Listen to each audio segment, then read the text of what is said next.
Sofia le atua, wha Mālō Tuto'Atasi, ma wha nono manu, mo le file mu, ma le manuia o Samoa.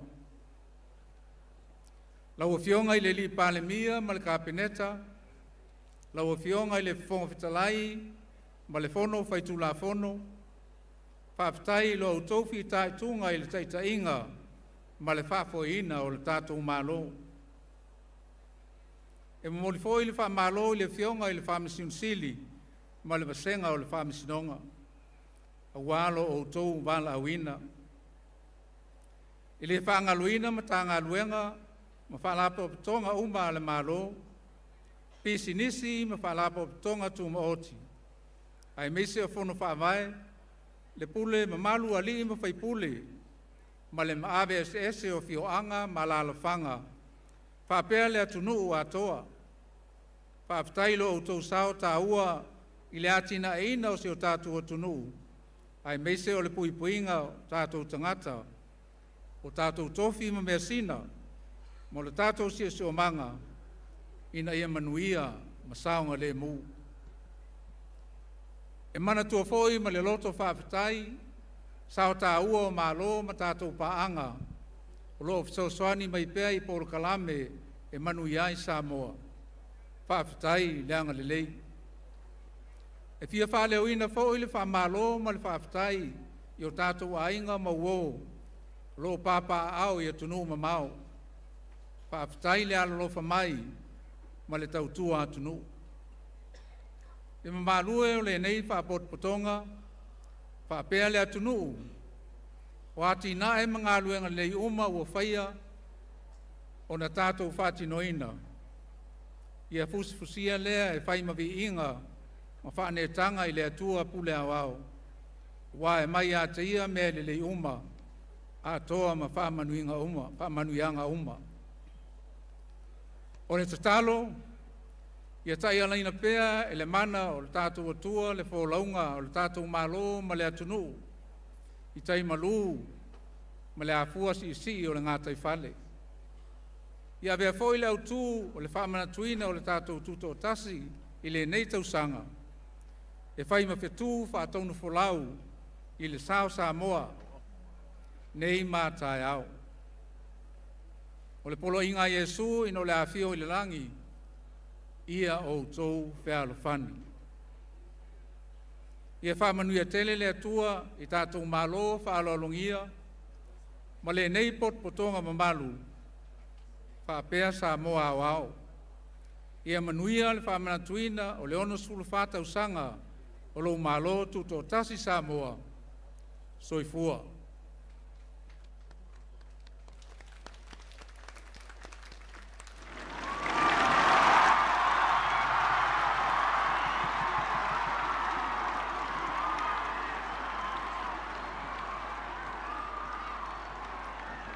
Distinguished guests and the people of Samoa, we gather today as a sovereign nation to commemorate the 64th anniversary of our national independence.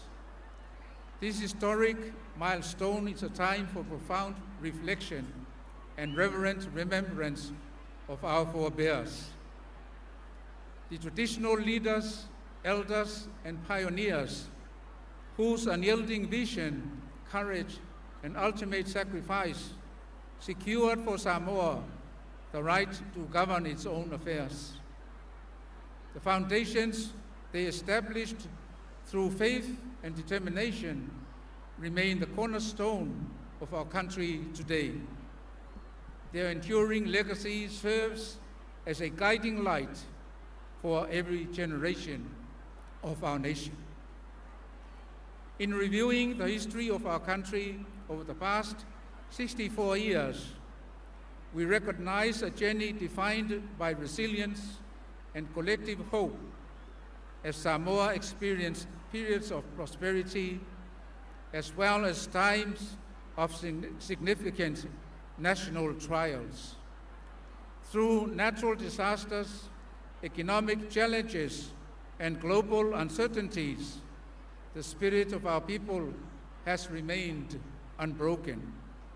As we have consistently drawn our strength from an unshakable faith in Almighty God, devotion to our families, deep reverence for our cultural heritage, and our sacred covenant with one another. This enduring foundation brings us to the core of this year's celebrations, encapsulated in our national theme, Samoa United for a New Beginning. Samoa United for a new beginning. A new beginning does not mean we diminish our history or forget our origins. Rather, it requires that we carry forward the deep wisdom of our ancestors while decisively embracing the responsibilities of the future. This calls each of us to renew our commitment to the fundamental principles of mutual respect, service, compassion, integrity, and our foundational Christian faith that define our identity. Unity has always been the ultimate safeguard of our national stability. It is woven into the fabric of our daily lives, within our families, our villages, our churches, and our communities. It is the collective spirit that enables us to stand resolute in times of adversity and to rejoice as one people in times of success. In this era, maintaining that national bond is paramount. Our world does not stand still.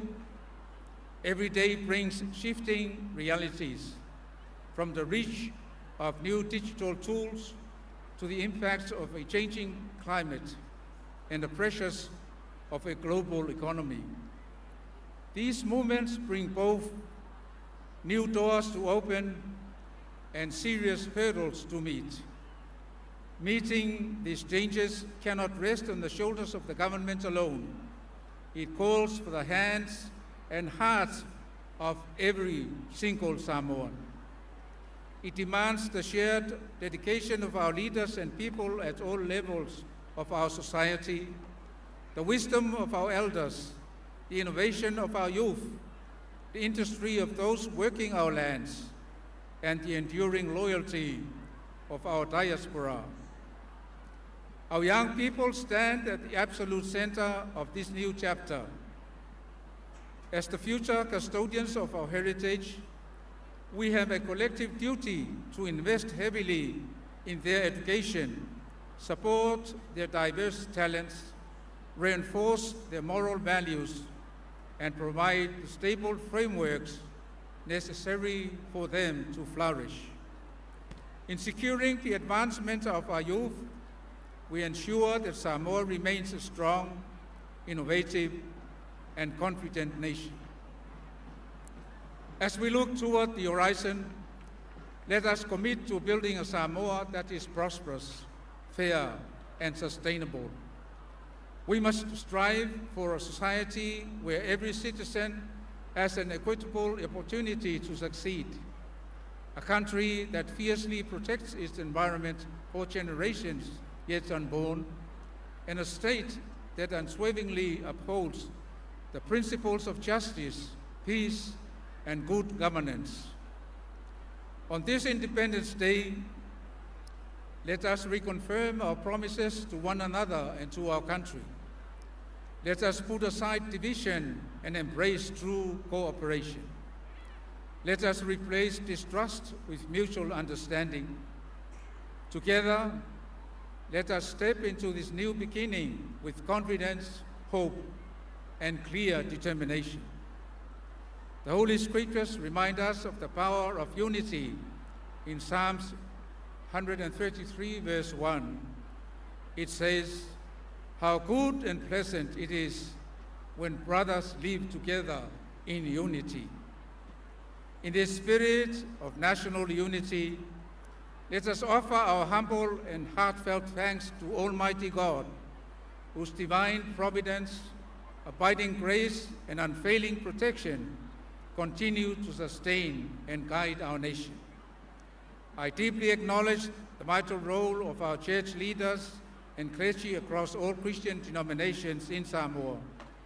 Thank you for your daily intercessions, prayers, and steadfast spiritual leadership.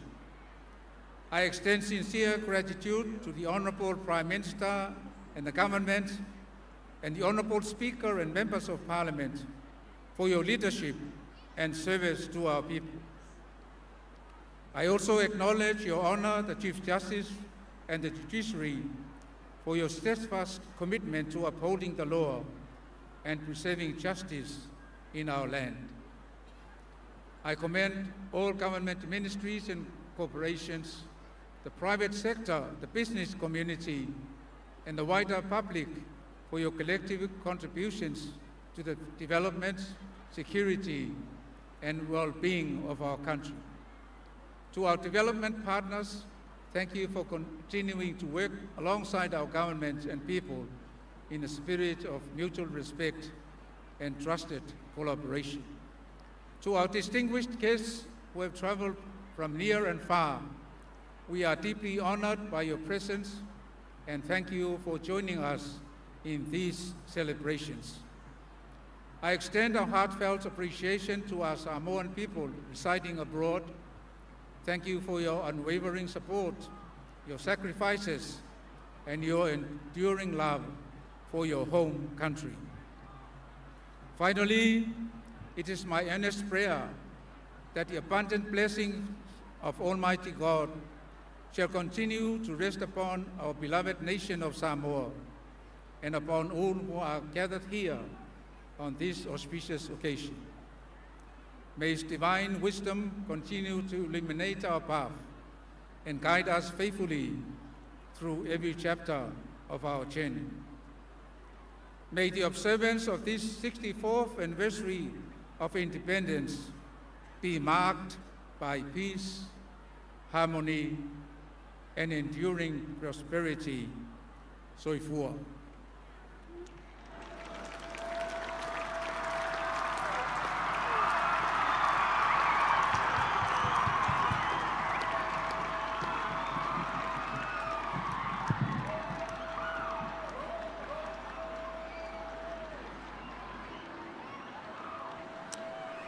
Ole na wa whaafonga ma mai mōra tātou a tulu. I rea vai ngā tāu ole tātou proklame. Ole mārelenga mai lea malu ole Mālō Samoa. Ole pitu pala ma whaamaunuianga. Ma le whaafitai ma mōri fo I taitai ole tātou a tulu. Mai umolo tō fusau. I le nei whaamoe moe. E pine e o sautonga. Ma le pulenga e tūna mai le tua e whaafoe e o malo o lotofu. E whionga te mau whaasina. E whionga le sui o le whono sui tofia. Sunga I male toa. Mauri le lua male toa.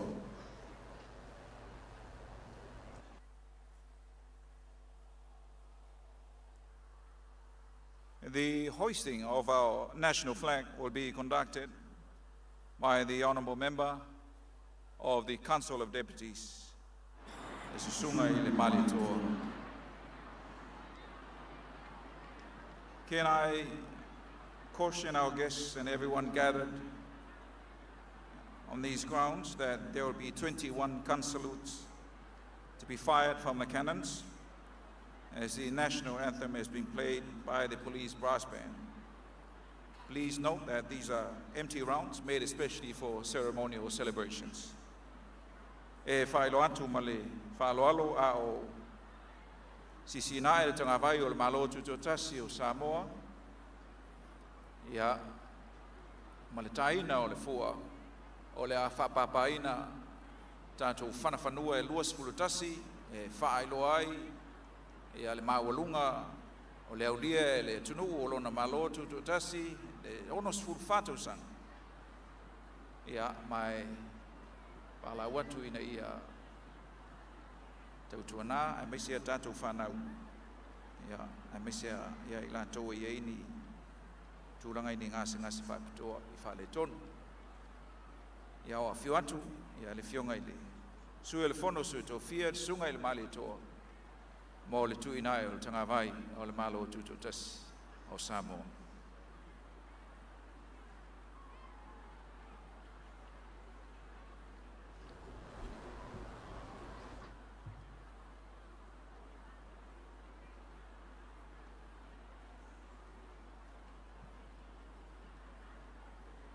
Ya mai aloa ia ona fou mai lo leo le tatu tu savali fa lo ia ole tau fia nai fa na wa onga il tau le nei ia il fia le fou a mai le tu le lao le leiri nei tau mata ngo fia le paulo ia e fa solo mai i lo tatu solo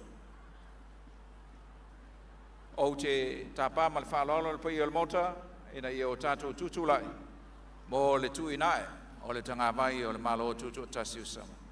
Please be upstanding for the hoisting of the national flag of the independent state of Samoa.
Ole nawa mai a Sisiina le Tagāvai o le tātou Mālō Tuto'Atasi Samoa. Ia, lana fionga i le sui o le fono sui tōwhia. Le susunga ia mali atoa mōli le lua mali atoa. Ia a o whapea foi o na whaatinoina ia le ngaruenga malu o le Mālō. Ia le whapapa ina leo whanawhanua e luas fulmatasi i seo. Ia o se vainga matango fie foi na ua tutulala ia le tātou watunu e mese le au fia wa. Ia i le nei tai au, ia i le whaaloalongia ina ua Sisiina foi le Tagāvai o le tātou Mālō. Ono sfulfata usanga le Tuto'Atasi. Ia a o whapea foi ona whaatinoina le ngaruenga a malu le Mālō. Mālō la walono sai seo ia leo waita watu ua maea ia tulanga i formalities ia ma Sauniga aloa ia. Ia le aloa tuloa ia le tātou awhia. Ia le tulanga i le tātou savali whaaloalo. Ia mai a tātou whanau iti ia onga o whalaputonga tumaoti whalaputonga le Mālō. Ia e mese isi whalaputonga isi ese. O loo au towa a mai ma whatasi mai le nei whamoe moe tāua. Seo? Ia ole tulanga tāu re nā e pei ona e whongaina mai a fo ia le vaenga tāu e pei ona ia i lea lao le a tātou wangai mai. Ia mo le whanga solonga o a tātou savali. ia mai o saori whaaloalo ia onga o tanga aluenga whaala politonga ia ma pisinisi tūma oti i tono o le tātou atunu e pei ona iai ma whaafonga fo iai ia i le whafonga o le nei poloklame ia leo la whaapea o na whaanga solo mai ia le tātou solo e pei ona iai leo lo matanga o fie lava le tulanga lo iai ia le nei tai au fau ia i le whaanga solonga ia o le fo iwa hainga tāu o le poloklame o tātou o iai ia o le whaanga solo mai e tātou savali e pei fo i ona whongaina ia ma ngai mai fo i luma tonu le mauto lo whapea o na lala tuai ia le au malo le malo e mese fo i o malo wa la ulia le palemia ma le kabineta ia mole mauina o le whaanga solonga o tātou savali whaaloalo i le nei tai au e pei o na iai ia malo seu ia pe la vona masani ai ia o le tātou whaile ia male vasenga i malo o lātou ia ta ia le tātou savali ia awanga ia tu foi ia i luma maota o le tātou malo nei o loo ia ia tātou malo whalolongia mai le tātou malo ia e mese foi ia tunu tua oi ia poi lātou foi o lo tātou ngā lue whapaanga ia tātou whai ngā malo Brothers and sisters of our nation, of beautiful Samoa. ole We welcome awa you pe all ona to our tai ia mai Independence ia March. e le This beautiful ai Monday foi ma le savali morning. whaaloalo malo le malo Please sit back ia le apatanga o tātou savali and let's whaaloalo celebrate ia the i le nei independence fo of i our tai au country, ia e pei ona Samoa. mai moa mai ai ia o le nā ua anga mai ia i le i tū leo le malae whaanga solo mai ai ia a tātou savali e pei foi ona iai te ia mai ia e le matanga ruenga leo ma le wha ili ia a le matanga ruenga leo wha le pui pui ia ma le ola toi fua taina e ona tai ia mai ia e le sui komisina ia le a taua Samuelu a masanga ma papali e eneliko ta eu ia o le Afamasanga Samueli. sfatele leo le peona mai moa mai ai ia i le a mataria o tātou solo ma tātou savali whaaloalo i le nei fo i tai au anga mai ia i le itule i sifole malai mea ma ngai atua i loa i le no fonga tonu po uruma maota lo whapea o na lalai le awa malo le malo ma le masiofo fono sui tofia fionga i le tātou malo mala ulia e me se fole fionga i le palemia ia ma le kabineta ia ma le mamalu o le au wala ulia ia le nā wanga atu ia le masenga o li malo le malo maolo tai atu foi e leo lo tai mua i le tātou matanga luenga o leo ma whanpupui le nei foi vai tau ia le awhionga le a taua a whamasanga Samuelu ia malona au wa ia e mese foi ia i lātou o lātou pui ia le saunga le mo ia ma whaamalo sia tu la fono o ta ia lai ma tau la ia i le savalinga le tātou watunu i le tausanga le tausanga i tā ua telele ngaluenga na i tātou malo le malo a seu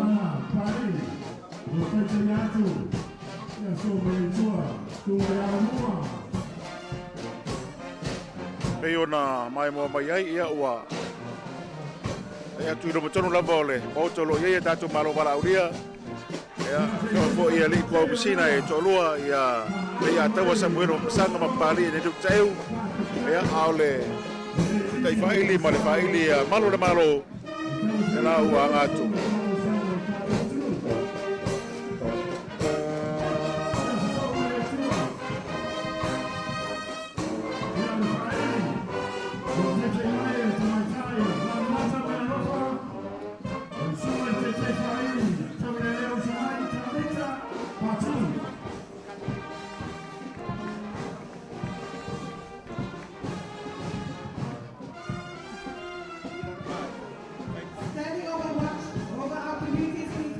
ia o tua le savali paloalo a malo le malo mai Samoa nei o loo anga mai ai ia ma wai mai ai ale faile al malo mai le malo tonga ia le foi o ave la toma vala ulia fa pito le tato fa mo le tau sanga seu mana ia foi kutiti atu tu sa tato tonga era vai lá pe ona tata o foi de tulanga o le tato mo le mawina foi o le faili le mai le malo tonga ale o le malo tonga ia pe ona tai ia foi te mai tai leo ia por tai faili le na ia mai se foi ia mai te watu to te la vai ali ia le faili le nei se no foi ua foi aí no lato sau ele na tato uso foi ma suangane mai le moto tonga ia I tua le tato faile na mai le malo tonga ua anga ia tuai le tato pulenga le tina I mo ma fala fa posei le safesa le Samoa Fire Emergency Service Authority olo faululu iai ia le fionga tanuvasa olo apu pe tone maunga ia ma olo o ilalo le fama malunga le fionga le minista o ile fionga le palemia le fionga honorable audia le maliatoa pola te va fosi schmidt ia ma le minista lango le fionga vuisi one I inga ia o tato wa onga na ua so mai ai ia ona I o tato walo mawhanau mai le loto tau mawhai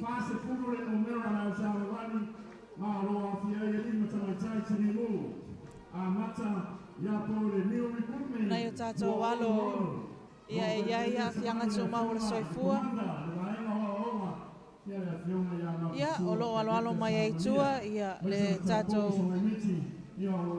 o le na o lo wa anga ia tu loa le vaenga le sa fesa mo lato tu lai falo alo no matonu lava ia o le moto lo ia ia tatu malo vala auria es foi le malo mas foi ia o le palemia marca peneta le o tu ai le svadi falo alo ia al sa fesa e pe ona ia e mese foi ia o alo fanau mo le lo tam fai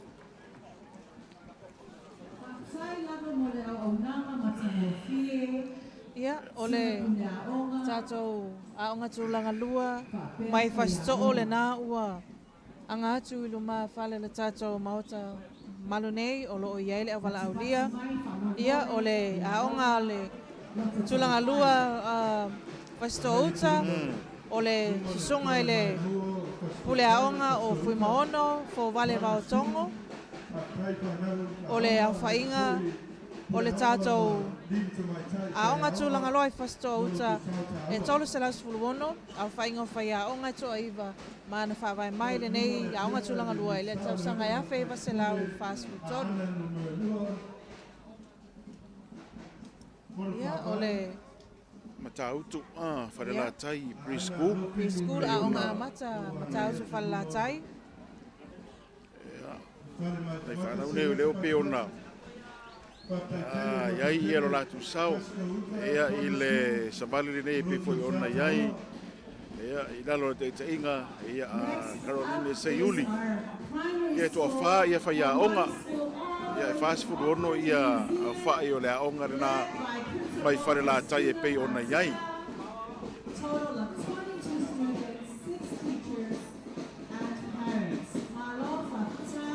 ia le na wai no male tatou Pale utu ia le aonga na mai au kilani Paula vale o le aonga mai na malanga mai New Zealand le awai mai le fa moi ana ia ai lo lato sau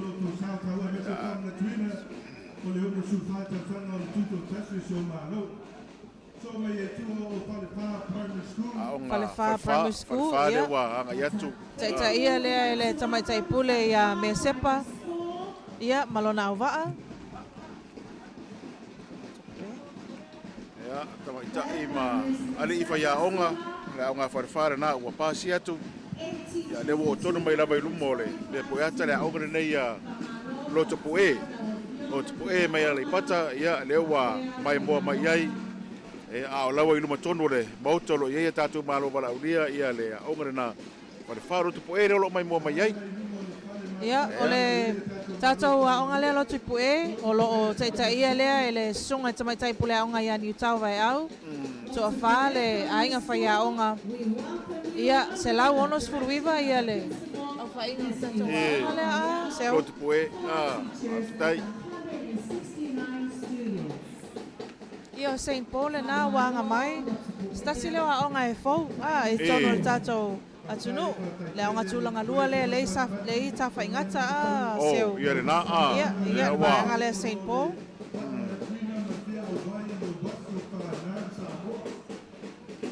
Ana ia vanga solongo o tātou solo lo iai. Leo wha mua mai solo ia whana wa onga. Na ia onga primary school. Le aonga schools. St. Paul o tai mua ai le tamaitai pule aonga ia matau tu leota. Ia, malana au waa. E toa la iti le aonga lea. Oi le ego. Wa si le numero le aonga lea ta. Wa tolu se lau manfitu. Lea wha inga o le tatou aonga lea.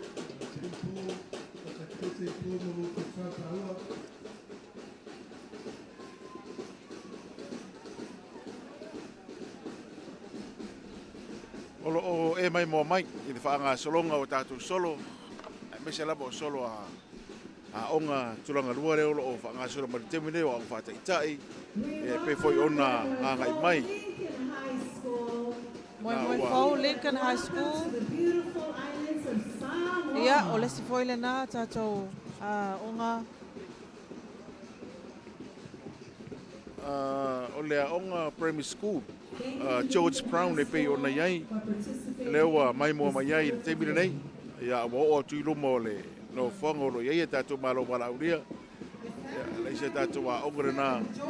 Ia pe ona angai mai foi. Ia e sa vavani me foi le lātou wa alo era le lātou alo. Ia ile tātou tuto'atasi o nei TAUSAGA.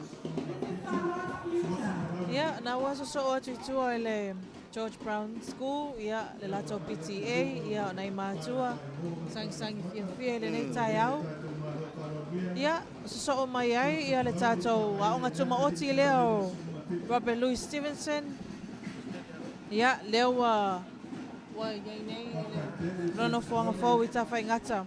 Leo tu whaatasi ai le aonga tūlanga lua, ia ma le kolisi a Robert Louis Stevenson, ia ma olo o taimua iai, ia le sunga le pule aonga, ia fia pia tivou, o le whainga o le ainga whai aonga, e toa se fulu malefitu, ia o le whainga o whanawa aonga, toa wha se lau, walu se fulu malefitu. Whawaina mai le nei aonga le TAUSAGA e awhi iwa se lau malefitu.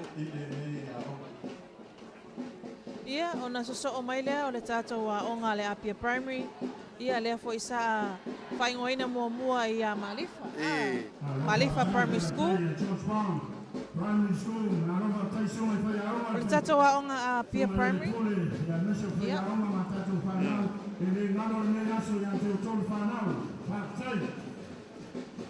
Ia na mai ele alo fo ia le aonga turanga ura nei ele George Brown e pe ona iai. Ia i le lātou ali i matawaitai. Ia, whanau tā la mauru nei o lo wapeo na oina i le aonga turanga lua a le George Brown e pe ona iai. E mai se fo ia o ali i matawaitai whai aonga. Ia o le aonga turanga lua le nā Robert Louis Stevenson na walu matonu lava o le tātou whale au tū. Ia ma le tātou aonga lea Malifa po o Apia Primary School. Leo lo taimua e le tamaitai pule ia whasela i ka ele toluono. Le alava o lo maasolo atu i tei nei ele a ogre nei au turanga lua nei le Apia Primary School. Se ua se aonga pito i sile a na toa tele. E toa afe se lau wha-lima. Ia le whainga le aonga le Apia Primary. Tolu se furu le ainga whai aonga. Ia mana whawai mai ia le aonga le nei i le TAUSAGA e lua afe ma le lima. Ia wewa ai. Na wai luma lua si vaenga le tai atu le si pito. Ita watu toa tele pe fe o le whaingare nā. I te whai mai ta watu le alava au ai mai ia masenga o lo wapeo na lautungi o me e sāwa watu. E pe ia foi ona iai, wa le fa solo mai lava i tu atu ia le solo le nei. Ia ale a onga turanga lua apia.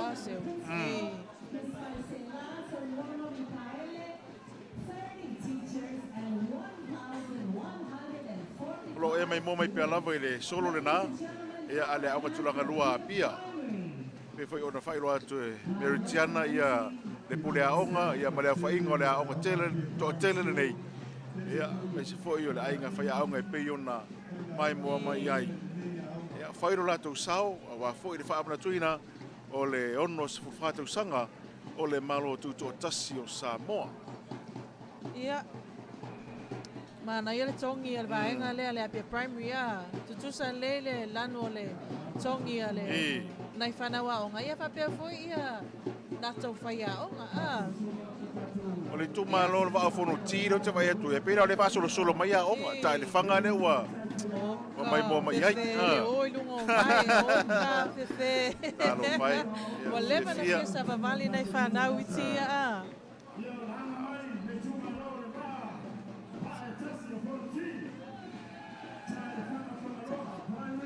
ta el fanga I fanga loa ai ta le fanga ia pe ona I lalo le te inga le so le puia e seta loto yeli ta el fanga o lo o vai ale tamai tai pule ia e seta loto yeli to tolu lana ainga faia onga to valus ful tolu le fa inga le onga ia mana fa vai mai le nei a onga tulanga lua le tausaga e afe fasel afe iva se la fa valu ia le namo fai le latou tulai falo alo ia mana matua ia pai tau aso nai matua nai tua ia Paftai lava va fonti mo le tau sao le TATOU Tuto'Atasi le tausaga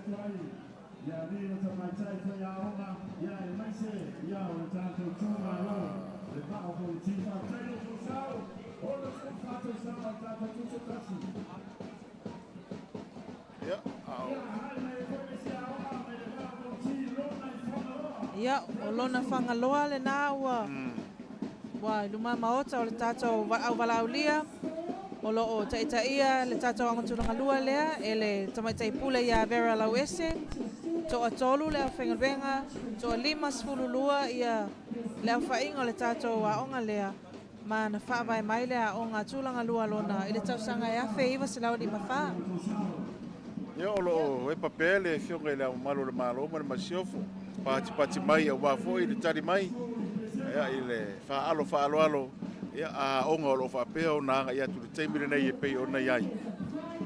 Ia, o le aunga tulanga lua le na a Mu Academy o lo I le pea o le aunga tumaoti. Mālō Teitaia e le sunga I le pule aunga ia puia e fonofili le ota. To asfulu ma le ono le au whainga o le au whainga luenga. Tolu se lau fitu lua le tatou wa aunga tulanga lua lea.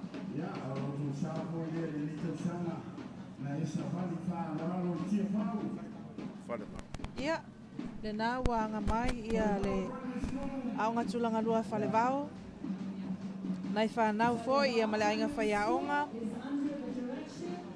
To se lau ono sifulu le aunga whalewao, to a ono ia le au whengaruenga whawai mai le afe iwa se lau lima sulu ono Mālō Tuto'Atasi e le tamaitai pule ia siliala whalomo.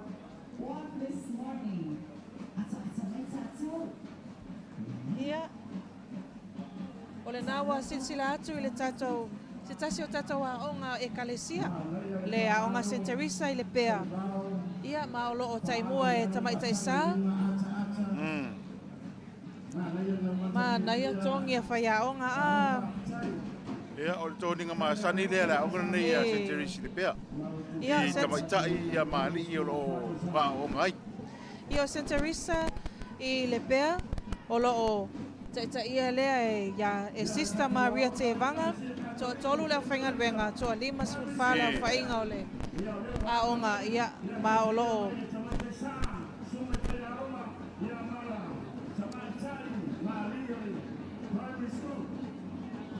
ma le tausaga lua fe ma le fitu na whaavae mai ai le tatou agatulaga lua lea Ia wa anga mai le fua ale a onga tulanga lua sa wano. Ile va alfonti o le abo sa fa mo mo na i tata wa onga ni mai tua a. Tulanga lua ia I nei ta mai tine na usu mai la vele tai au a. Sa o le lava tai le wa a ve fa mo mo fa ve le ona. Fa mai ala la to fa alo ia ona anga ia toile ni so fo fuanga ai nga fa ya onga ma fa na wa onga. Sa wano lo tai ele li pule ya la wano sione au fale. Iwa su tasi le whainga le aonga whawai mai le afe, iwa se lau whas walu.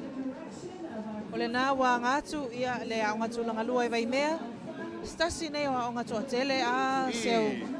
O lo taita ia le susunga i le pule aonga.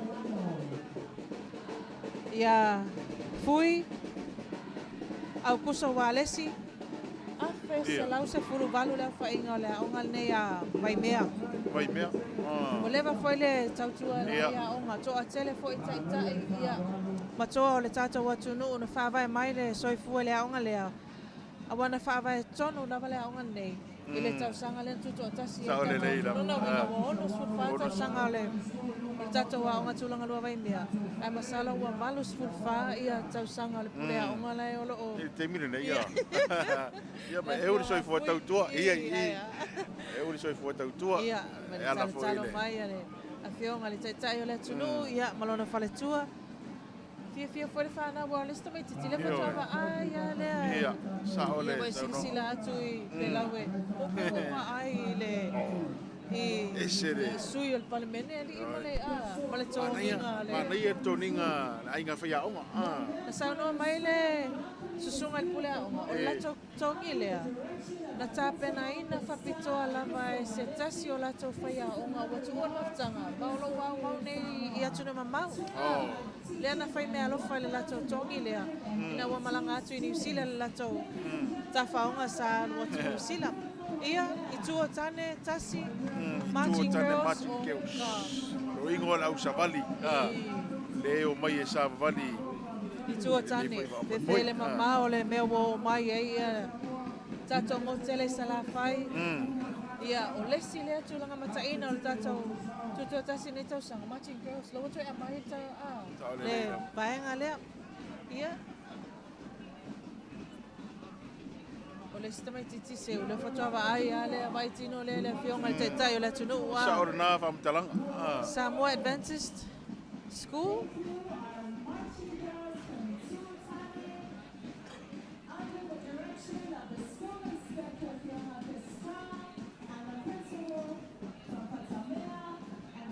Ia le wa fo mai tu atu ia le aonga primary school a vai vasi.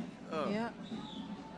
Vasi le si foi le aonga tele i le tata watunu ua seu. Ia. Le va foi nei aonga mai le misi aonga nei. Beni o savali fa lo tuto'atasi. Vai vase primary school fitu se lau valu school lima ia le fai o le aonga vai vase ia i tuatane tasi marching girls. Ia vai ia pule o ilunga vai o kamasao ia. Ole vai vase primary school. Olo tai ia lea ele tamai tai pule ia centenary savea. Fitu se lau valu school lima le fai o le aonga. Whawai mai le afe iwa se lau ono lua. Tu se lau matua le aonga lea. Male matua le aonga vai mea. Ia male matua le tātou watunu. Te mire pa wa kau fo ia onga i kongor ka ko wa ko voi fo ia le te penanga o tātou tuto'atasi ia ai tele le aonga vai vase a tele ia vai le foto a pi o mai ole le foto ali liu mai le siva nga male lato au whainga wenga te loa seu le si le vai nga mataina tonginga o se au le leia whai aonga Anaia. E mawai foi ia lava whainga luenga ma. Saule leia. O le whelanu wa ile nā leia ile aso le nei. O tō ninga onga. Ia, nāwa ngātu ia le. O tō ninga ai ngā whaia onga. Sunga e tamai tai pule ia, malana whainga luenga. Ia, mola lātou whāloalo, tūlai whāloalo. Ia, o tua atu, leawa.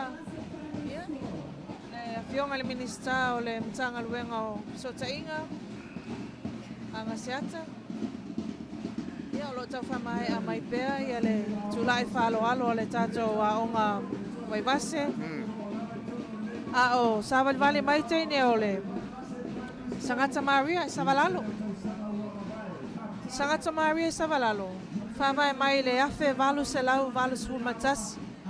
O le taiminei o lo taitaia e le sunga tamaitai pule ia I veta vui vai fale. Ono se lau male lua le whainga o le tātou aonga tulanga lua Sangata Maria, lua sful wha le whainga o le au whainga luenga. Ngau stasi nei o aonga e kalesia. Tāone leila, e kalesia kātoriko. Ea, tongi ma toninga ma sani lava lea Savalalo, la tu pa ave lea. Lana moana malan pai pai. Ula te wila. Ula te wila lava lea e masani ai ia. Waita ia onga, ia ale a onga turanga rua nei St. Mary's Savalalo. Ia aolo toa malie le tai au nei murino upe ona e mai mo mai ai. Ia vai ngana na le olo iai. Oso e fo ile la ia au tau ina fo ina fa solo ia tatou solo ma sa vali fa alo alo ile nei foi vai nga o le tai au le mamalu le wala au dia ia moni mawina ia sa vali ana fa na wa onga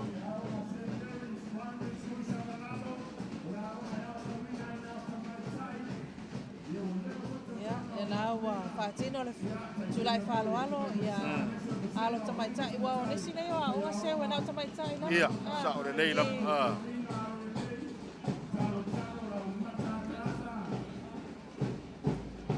mana ia la to ula te wila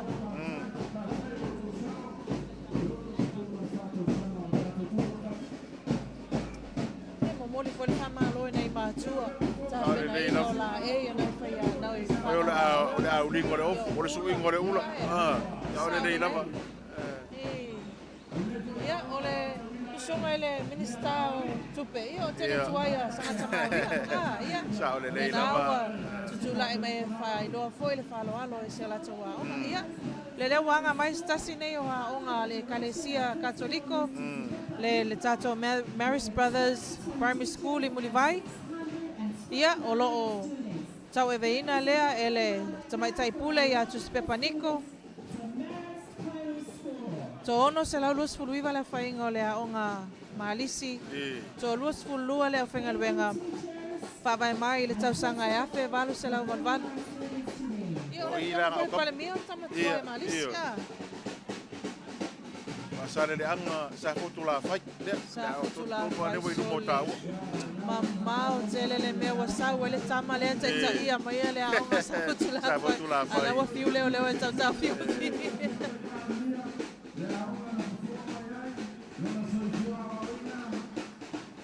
Sa fotula fai primary school o loo taita ia lea ele tamaitai pule ia fuatino fitsemanu Tagāvai lua se lau ma le lima le whainga o le aonga tulanga lua pawaina le afe iwa se lau 5 talo atu le fionga le palmia I lana onga Masare le anga numero tolu le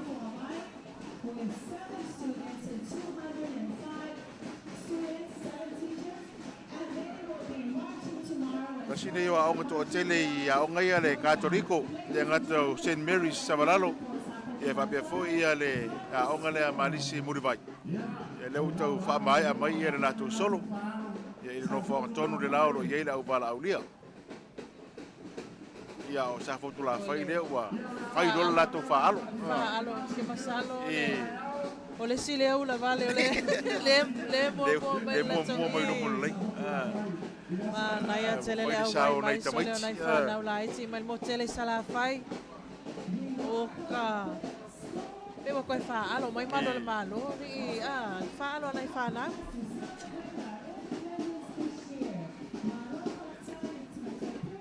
ia lo ta fai fa o mai pea ia tatou aonga na mai fasal le anga numero tolu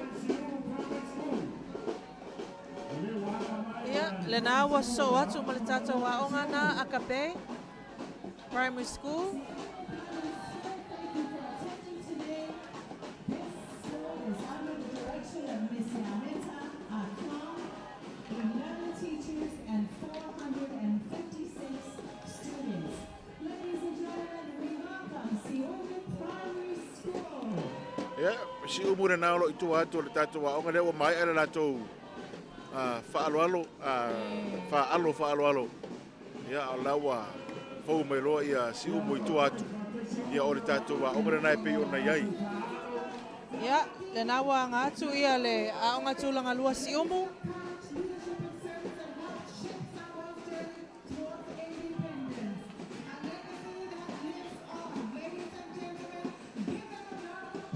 Umu Primary School le wa ilo matonu lava. Ia, si umu Primary School o loo faululu iai ia le tamaitai pule e Aneta Akio.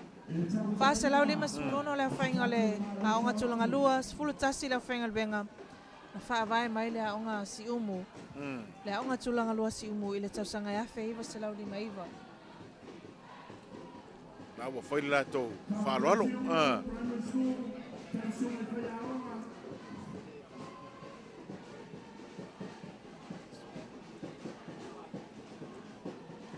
Tu atu le aonga tona lua si umuru na o sa wele solo le nei suli o la waki mamoi. Ia o tasi foi o ngoi longa foi le tau a matanga ia ma sa iringa Mālō Samoa pe ia foi ona iai. Ia leo lo mai mo mai foi iai le wai mo tonu lava ia o le a vai ka tonu lo iai la bala uria suli o la waki mamoi. Ia le lato va mai moi. Tai mai e tau ili sui lolo namu la ulu tivoli. Ea, masuri umalama o la waki namu la ulu mamoe. Leo wa whaira lato. Whaaloalo. Ea, ma whaabawai o nā ngai atu le tūle lao le tātou malai nei. Ia, le nawa ngātu. Ia, le kolisi mawalunga sa nganga. Le awhio anga o whenga. O le tato kolisi leo lo faululu iai le tamaitai pule a ngā ia asotasi whinau. So luas fulu fitu lana au whengalwenga. Le whainga tato kolisi tolu se lau luas fulu fitu. Ia ma le tausanga e awhi iwa se lau ono tolu no whawai mai ai. Ia le tato kolisi sanganga.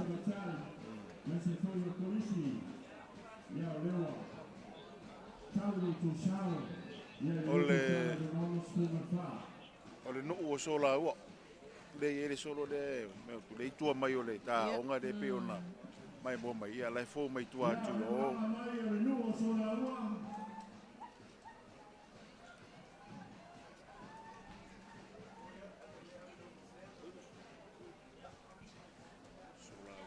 Ya, ole nawa fofo watu. Sola ua.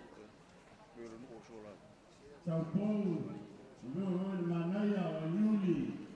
Me ona o TATOU le te mo sola e sui filoi ia savali ole fa mo mo nei ia o ma tu suli o la waki ma moe le wa anga ia tu ia le no o sola u le pe ona mai mo mai le mo tonu la vole no fuanga o lo ia ia le au vala au dia e pai foi ma talo mai ia ole komiti le na o lo fatino ala to sa baling. Ia o tua atu le nuu o solaua o lo o tapena atuai ia le komiti atina matamaitai o utulaelai. Ia ma o lo o taitai ia mai le tato solo le nā le isi whamai atu le whaaloalo a le nuu o solaua e le taitai o le atu nuu na fionga malu le malo ia le mamalu i awala aulia whailua fo i le lato whaaloalo e ala le lato tūlai.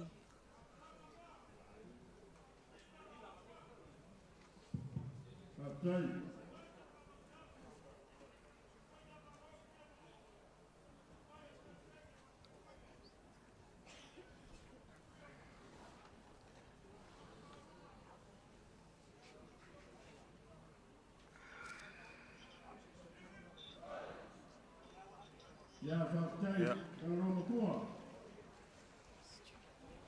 Nā ua whaamai le whaaloalo ia ale hawhi o anga o so la ua e pei o nei ai.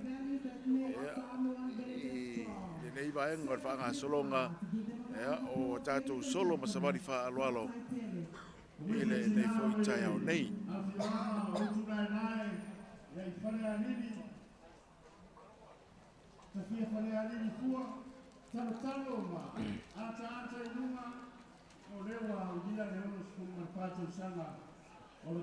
Nā rau lo whailoa mai o le komiti le nā ia a tina ma tama itai mai utu lai lai.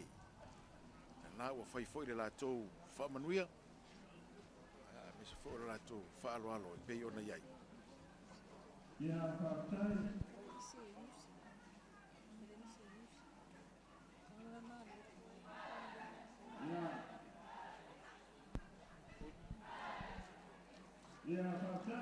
Talo mai ia le ta ile na le au savali ala komiti le nei atina ma tama ita e mai utu lai lai ia ile nei foi vaenga o le tai au marona tu sao ia ile fa na tuino le ono se fu fa tu sanga o le Mālō Tuto'Atasi o Samoa.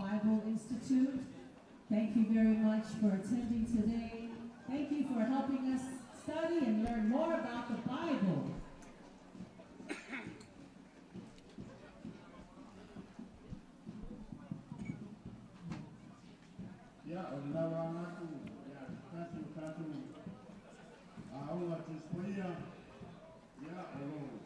Leo lo mai mua mai ia o le tūlanga le nao lo whaelo mai se tase foi o a onga tusipa i tono le tātou atunu. Le sina tūlanga mataina a seu o tātou whalapapatonga nei ia po a onga tusipa ia nei ia wai olo telefo le lātou ngā luenga olo wai a te tono tātou atunu. Una ia leo tulanga ya ngā tusipa ia ma le whakerisiano. Le tau mai ia le vanga muli o le solo whaaloalo le nei. Ia, stasi foi o ngā tusipa ia tonu le tātou atunu e pei ona iai. Ia, ma whaanga solo mai ai tu atu. Ia, o le so tele le nā. Ni ima tamu itae me se foi la tō lo wawa oina.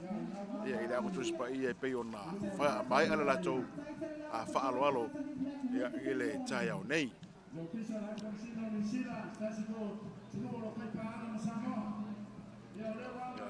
Le ua whailo mai e whongo le nei tai au ma na whaanga sorongo tātou savali whaaloalo. Ia le solo le nei wanga i atu. Ia ale whaingaruenga le ofisa o High Commission New Zealand i Samoa. Our most famous organization in Samoa, the National Covenant Fund, where that's a lot of the time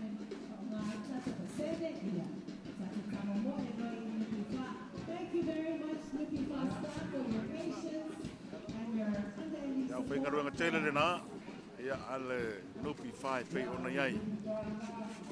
Ia por fa tongo ra pokina tupe o le lomna Imanuia o Samoa. La tu toninga ma. Nanu mumure na toninga ma sani fo ia le. Ni foi fala po tonga. Ia ma ra to savali fa alo e pei ona iai. Mga Nupifa le tinga ina ia o lua li pestama seua. Se vai nga Nupifa. Best friend na TATOU. O le tātou o mamae lava. Ia o tua atu o le tātou vaenga le Nupifa o lo o anga i atuai. Ia le tātou kolisi o ano amaa. Le kolisi lava lea le tātou ano amaa. Lo taita ia lea le tamatai pule ia tuvale le au wasa. Pasa lau valu small fitu la whainga le kolisi. Luas fitu la whainga luenga. Whawai mai tātou wa onga lea i le tausanga ia whaiva se lau ni mavalu.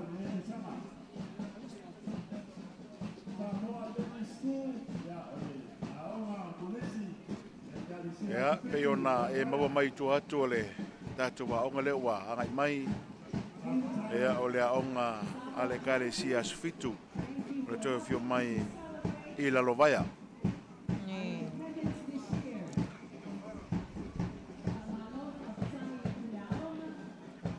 Ia wa, la lata mai ia i le nofo matonu o lo wapea o na fio ai le malu le malo.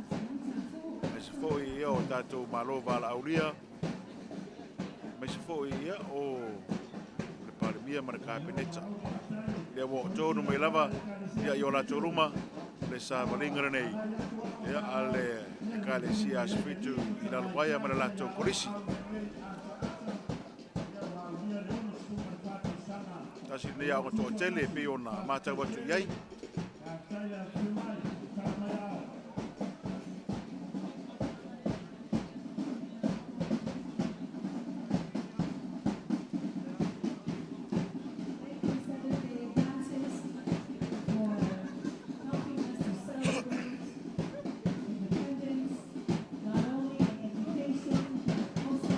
Solonga ia o sawali faaloalo le polisia le kale sia sfitu o toe fia mai no vaya ia ona fanga solo mai role ma vainga nei o te pulanga telefou e pe ona iai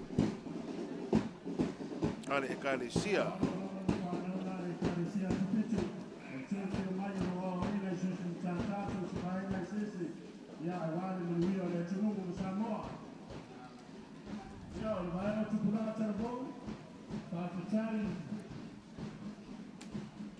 to tele ia te pulanga telefou le kale sia e lo fanga solo mai lava te pulanga telefou nei ale kale sia sfitu to fio mai i la lovaya Masalo le solo le pe tu sama se e lo se la mo tu le solo le a se ele tai mai le solo le la mai anga i mai lungo ole malai le solo ia ole voi i lu matonu la vole no fango lo e tatu malo falo alogia ia le amatanga o solo tele nei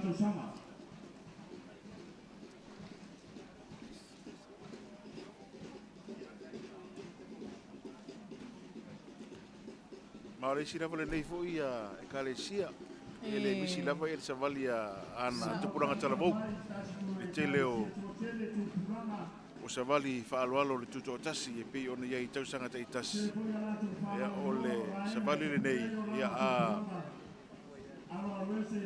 te pulanga talavou ale ekalesia sufitu e pei ona iai sungai faafeagaiga ia me se foi latou o loo taimua ia i le te pulanga talavou ale ekalesia ele ai le isa wele los se la pasara pe lima se la mo tu pula savali le a ai tate mai tau atu pe o le awai mai ma te pulanga talavou mai savai le te vai atu i le whaanga solonga mingolo latou savali tele le nei le fatu atau wha mai ia le o le savali tele le nei te pulanga talavou wale ekalesia asufitu le tuafia mai lalo vaya pe ona iai foro latou sao nei wha moe tau Mālō fonga seu ia vai talo le fionga i pania mana e fore la e yo le fionga pania ia mana tu komiti au tu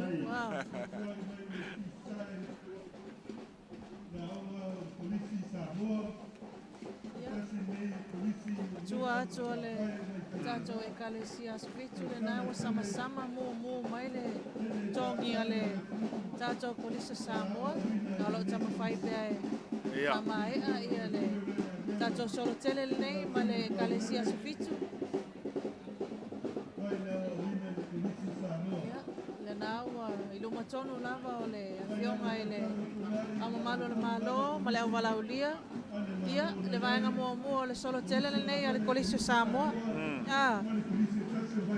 sila fia uma foi ia tau le fai loa le nei polisi o te lelo na sao wa loa foi na tautu a fa vai mai le afe lima selau afe iva selau lima tolu lo taimua ia le susunga le tamai tai pule ia karene fasila ono selau ono su lima ia tamaiti o le kolisio Samoa tolu sfurtasi ia le vasenga o faia onga to tele na usavali pe afu atu iai o le savali vasenga mai le na mo atu le ia nai ma solo atu le ia ten le wa fa solo atu ko ile ia no wingo le ai au mai mai lava ia vasenga taitasi o le kolis ia o kolisi nei o Samoa e taipei lava foi o kolisio Avele, kolisio Sangata Iosefo, kolisio Sangata Maria. Wa lawi loa la tau tene matamatuai. Sao le lei lava.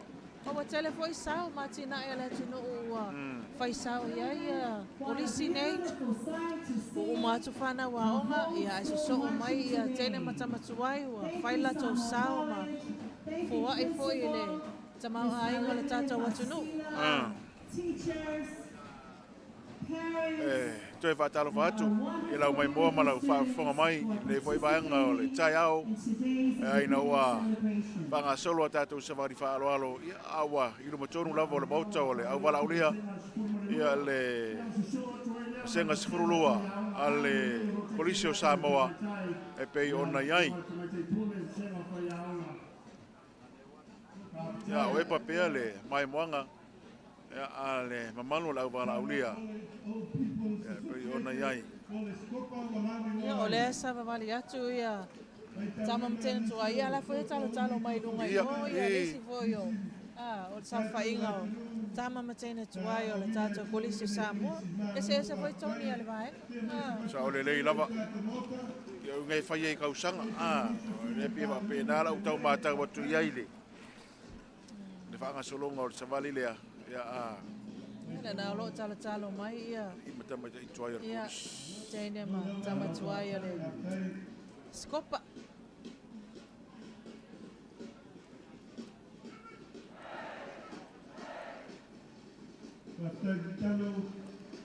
e pio polisi le fanga solo mai a merchana o matu ne tatu a mutulanga lua ma le fa solo mai a polisi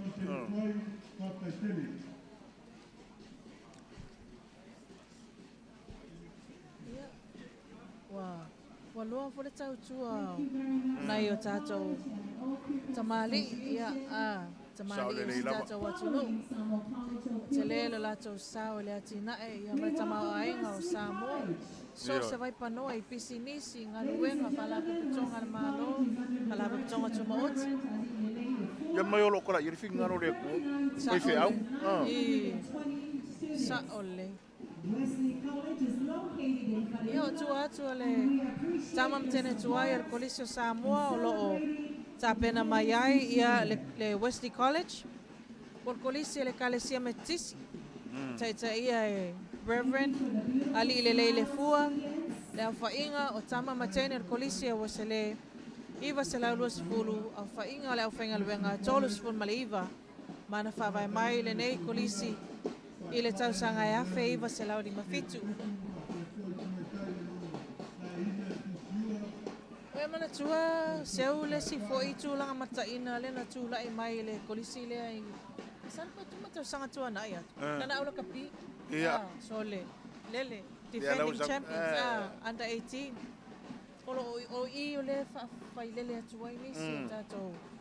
Tama matene ta wa fai uma ia aula kapia tene matama le kolisi le ola taula ia le sa ole tuna foi nale uma tulo tono potua onga ai fa wa taleni sa ole le lava tu sa mataleni tato walo mafana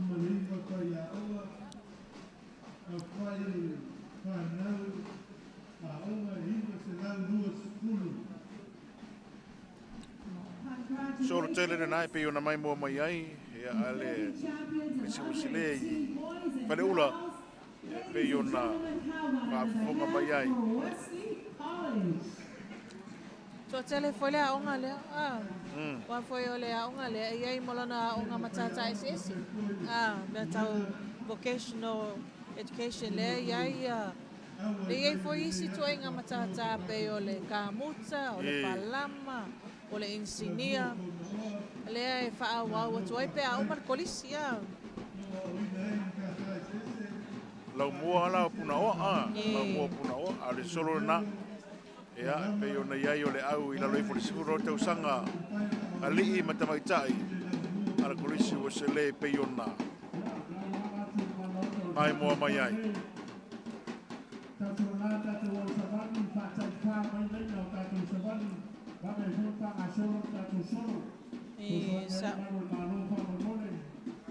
le ala mai mo mai ole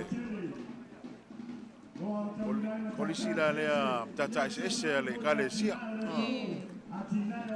seu ole ona le tata ese se le ale metisi. Foi a onga nisi o fefea. I Se fefea mo la tu ma fale nai tu. la uto e ngalulu e polisi ya. Fa nga nei tei ele ma foi. Oni ya. No e ngalulu e. Ma nai era na fa te tau le kalesia.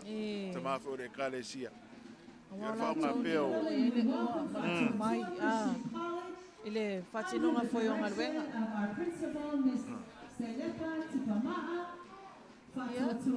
Mi telele solo le na le tatou a onga ilalo le famalmalunga le kalesia metisi. Ia, le kalesia foi le o le lomalana konfenisi. Ia, saure lei. Ia tu ato le solo le na le puna oa olo Savat Valley mai ai ia le tatou fatuatua Christian College i vai telefou le aunga tumaoti o loo lalo le whaamalmalunga tamai taipule ia se le patipamaa lua se lau iwa sifuluono le hawhainga o whanawa aonga toa sifulu malwha ia le au whaingaluenga. Amalo atu i le whaafonga ma le mai mo mai alo tatou o tiro. Ma se fo i o paanga o lo mai mo mai atu lo e mao ia o tau vai pea. O mole atu tau rumanga o le wha mai more nei e tātou wa savali wha aloalo le nei fo i tai au. E pei o nei ai ea tātou. A onga, kolisi, wha la putonga e mesio mtanga aluenga. E o lo wha pea o na anga i mai. Wha tino lo latu wha aloalo. Ona o le patipati o le tātou Mālō Tuto'Atasi. Mālō Tuto'Atasi.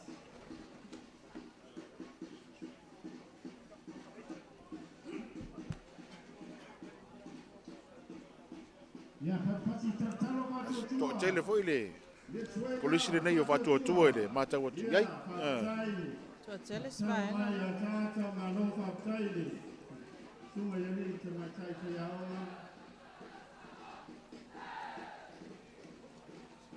ya le na wa fa mai atu ia le tulai faloalo ale polisi le fatu tu Christian College ile awala ulia ia matala talo atu talo mai.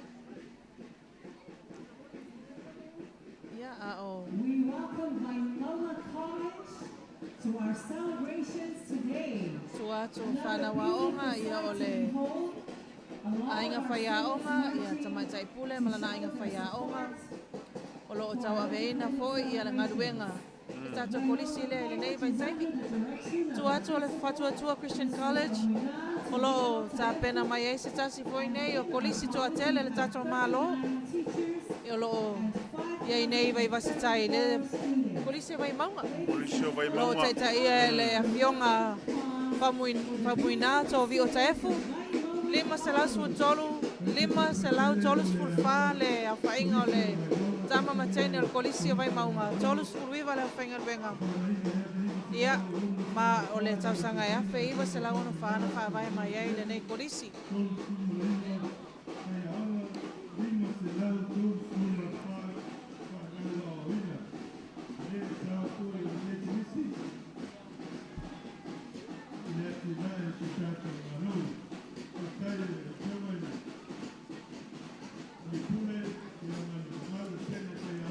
Poi lo motono le moto lo yere tato bala ulia ia le polisi vai maunga. Fa mai atu ile la to fa alo ia ma nga ia tu ile tu le la malai. A fanga solo mai isi tato au savali e pei ona mori mawina. Ia ma fa fonga mai pela wa ia tato wa tino.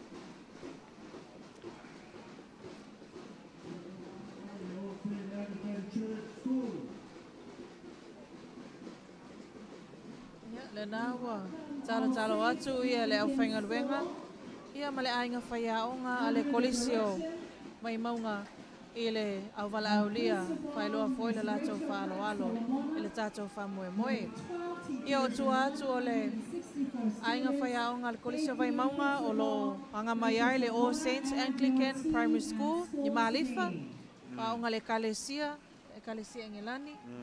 Ia o loo taimua po loo taitaia lea ele tamaitai pule ia Rachel Hunt Solomona. Se lau ono sfulfa le au whainga o tama mateine a onga. Se fulu male lua ia le au whainga o le au whainga luenga. Na mana whawaina ele tausanga e lua afe se fulu male tolu. Ia o tua atu o tene matama tuai o le kolisi le na Robert Louis Stevenson ta whaingata ia muli atu ai ma tene matama tuai o le kolisi o Robert Louis Stevenson.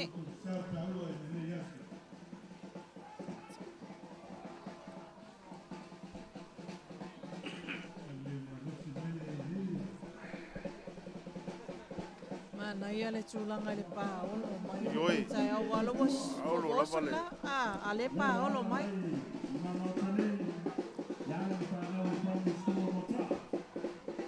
Ia, tau whaoma mai pia ia le solo le nā tama ma tene tuai. Taipule le nā le. Ia. Polisi le Robert Louis. Ia, ma ua so mai ai le tātou anga tūlanga lua mai mua taa. A onga le Mālō. Ia o loo ia lea le susunga le li pule ia valili tito 5 salau 15 le whainga tama matene o le aonga moataa. So 10 ma le valu le whainga luenga whawai mai i le tausanga e afe iwa salau wha 15.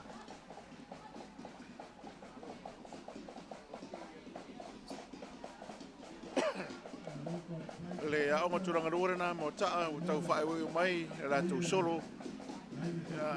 Alo mulia ila befo ila inga whaiaonga. Ia, atu le aonga a moataa o le nā lo o wa a whai taimi nei ia le tulai whaloalo a le kolisi o Safata. Mai le tu Mālō Safata. Polisi o Safata peona e tāua i olo te e Sarah Few. Ina le olo. Tola iti le awe mai o le aonga kolisi maulunga Safata. Under the direction of Principal Mālō Tuto'Atasi, 24 teachers and 80 Tau wha mai le. Solo le nei e le polisi o Safata. Mai ona iai. Ea a o. Fofo mai tu atu, ia risi e tātou. Solo le nā.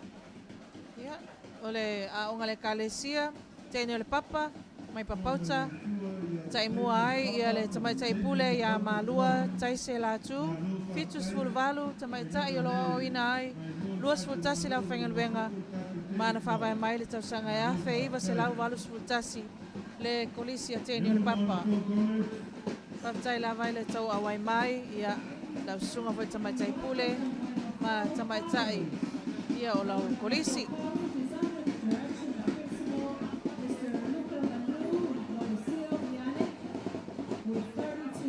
Solo whaarwaro re nā.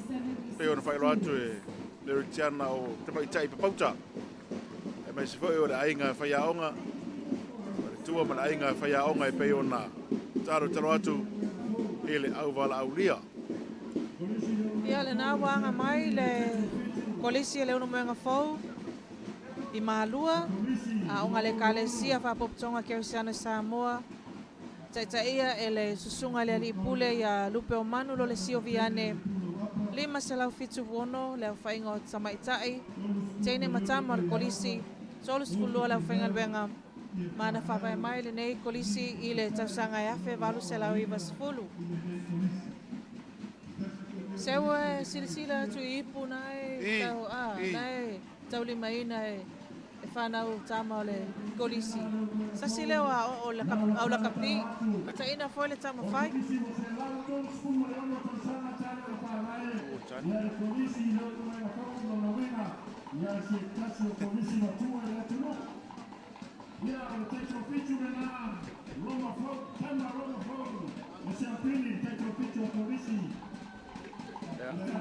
Ana pe ona whaeroa mai e le whonga o tātou savali. Ia le sepini o le tāwari sanga te tua fitu. Na olo tua mai o le sorotela ni ara kolisi. Ea o le olu moenga fau. Ia. Le aula kapi tau ua le nā, ia ma le latau pule aonga tau ua le nā. Mai le motele sa la whai, le tuatane. Le afionga ia sale fale tolu. Ia, o malanga mau mai lava. Ia, tau wha mai atu le tatou solo le nā, mai le olu moenga.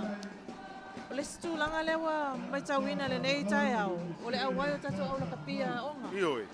Wa tinga ina yo nai tamai ti. Sa o le leia.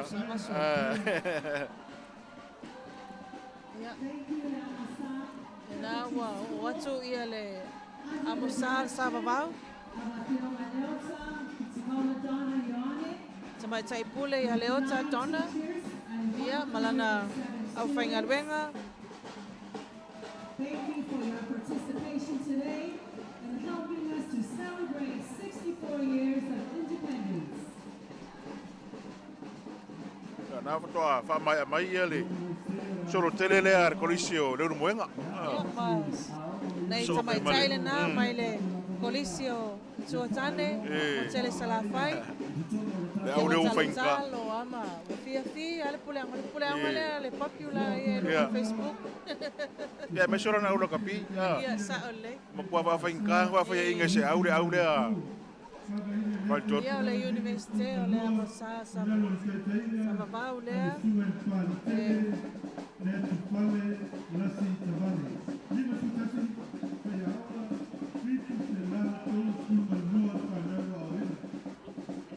Fai questo tele le tato wa unga le a. Na pe ona failo mai ia o lo ilalo de te ingale. Me te pule ia leota. Piti maula tona Ioane. This is another large college here. Se lau mare fitu le au fa ingo le a ongare nei. Ia o le aunga sa fa avai nei le lua afe mare tolu. Aua, ma eura wa fo i le tūlai mai. Ia e fai o latou sau i te mire nei. O le tātou Tuto'Atasi. 64 years of independence. Se siwa fale nga no al vaenga le tam fai mai a. E patoa mai ala latou whaaloalo. Ia sa doe. E se tanga o le siva le alvaenga le latou. Tūlai whaaloalo le sa fai. Ia o tuato le universite le amusa sa vavau o oli mai ai le tatou kolise le kalesia e whakasa Mālō College. Whawai mai le afe iwa se lauri manua. Tai mua ai le tamai tai pule ia papalii le atu fale lasi tawai. Fitu se lau tolu sfulua le whainga o tama mateina le kolise a Mālō.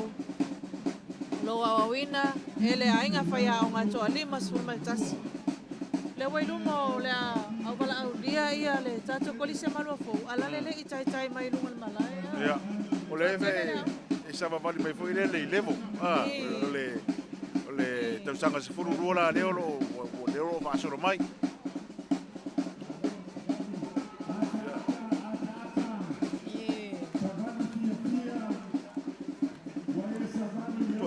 Toa tele alo whanau le atunu wa, ali ima tamai tai le. E wa oina i le korisire nei Mālō. O le sile mea lena umi a tatou solo. O mai matene ma tamatua. Ia, sa le Mai leila. vai PTA. Ia ma la tau o lo ia po komiti ia mtulanga whapena. Ia le wafatoa o mai le level 9. Level 9. A le kolisia Mālō i matau luma nei. Ia ma lo ua. O tonginga o nga ia tau te ilo mamao ia. E la sa mawani mai o tau te ilo. Tau le leila. O tau masani la tau tonginga.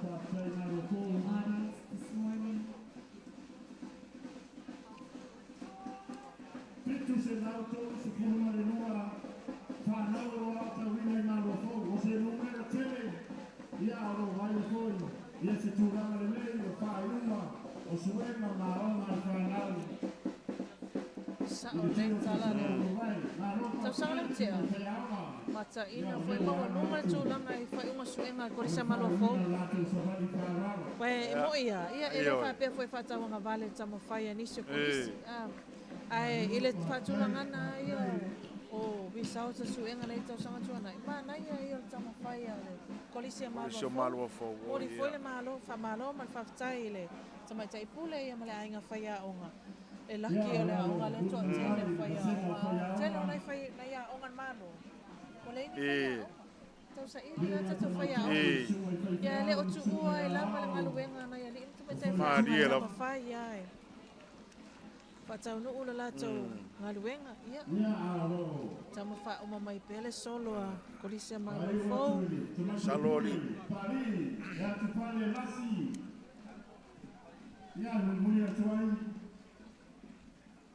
Tama matene tuai o Mālō fau, ma naia le tuaninga, talo luma i le awalauria, talo luma o lewa e savani le oma skuma TAUSAGA o le Tuto'Atasi. To tele ia le au savali le nā kolisio Mālō fau e pei ona tau wha mai. Ia le lātou savali tele nei la inga whaia onga e maisi o le solo fo ia tama o tele tuai o le kolisio Mālō fau e pei ona mai moa ma sila mai ai. Ina nei vaianga o tātou proklame ma tātou solo o lo whaanga solo de tai au nei. Tama mo tēne tuaina ale kolisio Mālō fau le o lo mai moa mai ai i le teimina nei. Le wainu mo tonu lama. Mai tua tole. O le no whanga o lo iei lau wala auria. Ia ma whai ei le lātou wha alo. Ia solo le nei a tama ma tēne tuai o le kolisio Mālō fau. Ia pe ona mau atu o Mālō fau ia le o la koe so tele a tamaitai o le kolisi a St. Mary's i Vaimoso.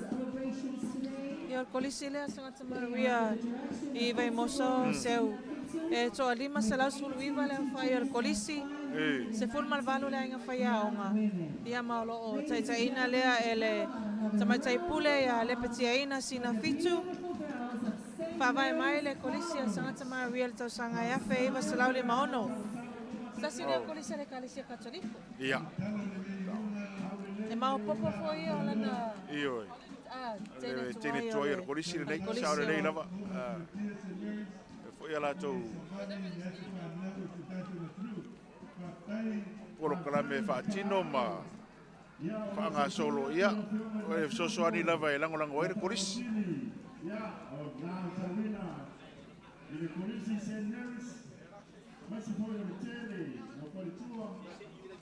Ma ua koi o le pionga i le sui kālemia, le pionga i anu pola, ana lota o lio ale, o se tasi koi o teine tuai o le nei kolisi, i a loo atatu i a malau whaare atu la pionga te sia le pionga i le sui kālemia. Ia a lau koma tua, ia le vaera, ia a le smoka. Ia, le smoka pe ona whafonga tuei ia le tātou mai moa.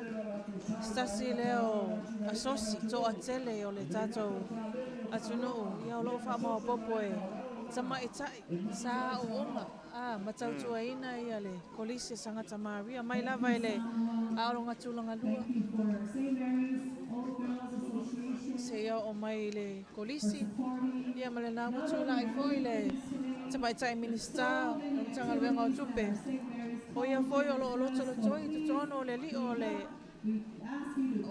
smoka. Ia, saore lei lava. Le pe ona mai moa mai ai. Tani whaalo alo fore nā le whionga i le sui paremia, mi sta o tupe. Ia ina wo atu le savali a siana kolisi. Ia wao istau sanga tuanai. Sao whai o savali ai.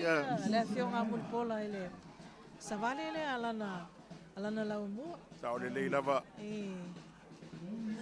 Foi o na tamaitai. Tasi le aonga re. Kātari ko na tamaitai e gai. Ia wa. Tau wha mai le lātou solo.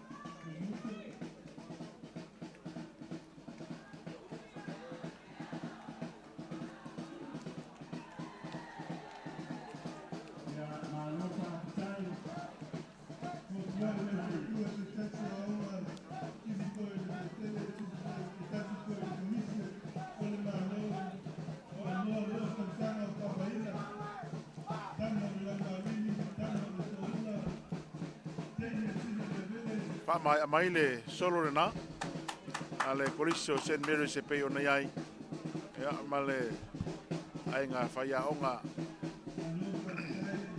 mai se pei o solo a teine tuai o le kolisio St. Mary's e pei ona iai.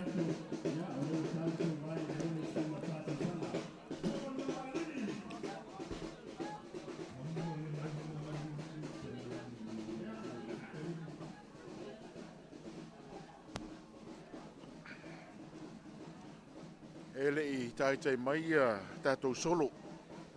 A onga ma kolisi le olo whanga soro le temire nei. Ia ele I whanga soro mai solo fo ia whana porputonga ma mtanga ruenga. Pe olo tau mo whai me pe alama lai tū atu o le marae nei. Te nā olo whaatulanga me ei a tātou solo.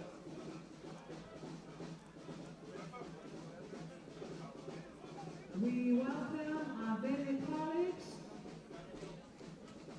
to our celebrations this morning. Avele College, if you see, the prefects of Avele College are wearing Samoan traditional wear in honor and their tribute to our independence celebrations. Ia, ua tau whamai a mai pēr le solo tele le nā a le smoker.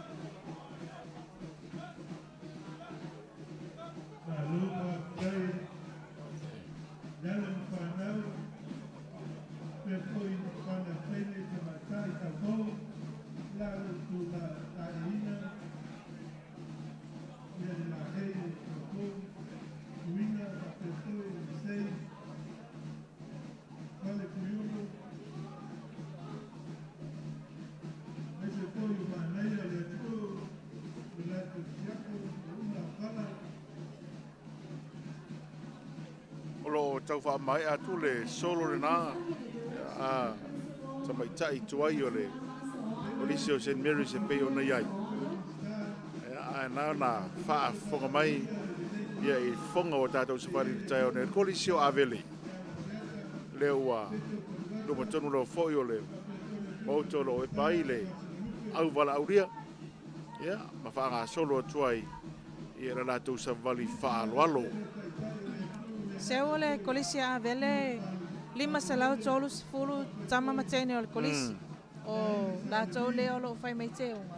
O tai o le tato kolisi lea. Sa o la. Mai o TAUSAGA uma. Masala e pau lava le o le kolisi e savavali lalo le ini se mai tata tu foi. E se le matango fie o le tūlanga ele savavali o nei alo mawhana o le se vai o ika foi ika ke ma ole pride le ala tau ole savavali ele ini se vai ia ma o se tūma le anganu le foi polisi wai longa ila tau watu no o la tau whamai o le ola whaachanko ia langa tama matene o le toa ula ia o loo whapea ona a onga ai le tato polisi nai vai lima. Ia, o loo taitai le tato polisi ele lipule ia tuala soalo o tilia soalo. To lima sfultasi le ainga whaia onga. Ia, mana whawai mai. Ia, le nei polisi i le TAUSAGA afe iwa se lau lua wha. Ma le TAUSAGA lua wha le sa wha manatu ali se lau TAUSAGA le aonga le anga. Sa ore reina, sa o leva voi. Tonu le tātou tunu. Tēnā mai foi le hafua whanga o le tātou Mālō Tuto'Atasi. Ia, o tua mai la o le lo tau wha mai a tupea ia le tātou solo tele le nā wa talo atu ia mau o atu foi ia le ainga whaia onga e le tātou kolisi a vele. Ia le nawo o atu foi ia le ainga whaia onga mana ia la tonginga a seu. Mana ia tele le whanga solonga menga leo. Sa vale tele le nei al kolisi o Avele e mese o lato tama tuai. Ia. Iona mai moa mai ai. Ainga na whaia onga leo mai moa mai ai. Tonu atu tonu lava. O lea whatoa o vai atu lea se sui o tato palemene o savali atu ma whamao popo atu i. I se savali o tama tuai e le lato kolisi. Awa o Elena atia, o le matoi toa tele lava sui o tato palemene. Ia, sa au wai, ma o loo no pia i foi tonu o asosi o tama matini tuai. O la tau foi ia o loo tau mawhaia ia le atina e tatou atunu e ala le ilo latou sao tono le whainga mālō pala popotonga ese ia male nawa whaatino atu le latou tulai whaaloalo o lo tai mua atu e le tau sala male manai o le kolisi o avele sa whapaleina mai le tau sanga e lua whelua wha ia maolo lea lava o lo tau aveina mai ia le pale ia po le tau whinga fo i le nei mai tau and grace. Tele le sa vale ni ave de mesia sui tuai o le kolisi pe ona matau atu iai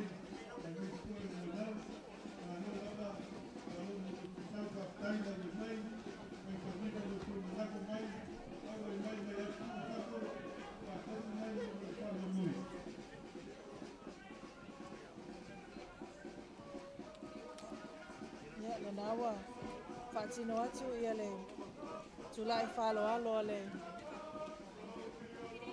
isosia tamatuai a le kolisi o avele i le mamalu i le auwala aulia ia e mese foi o le tatou taita e le ngata i tatou whainga mālō ia whapea foi mai a tatou atunuu ia tua oi lo mol mawina le nei fa mo mo tau le tala fa sol pito tatou watunu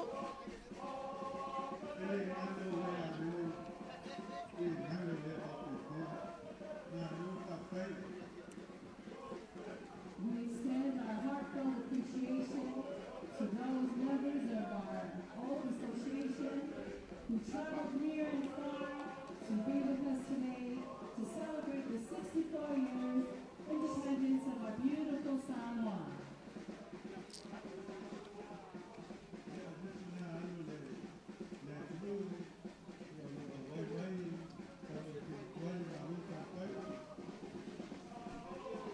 o loo whaanga solo tu pe lava le solo le nei ia a tama tuai ia tama foi matere tuai o le kolisi o avele pe ona e sirsila mai whaafonga mai ai ele nei foi vaenga o le taiao ia tatou proklame o tatou solo whaaloalo ia ma savali le nei foi a taiao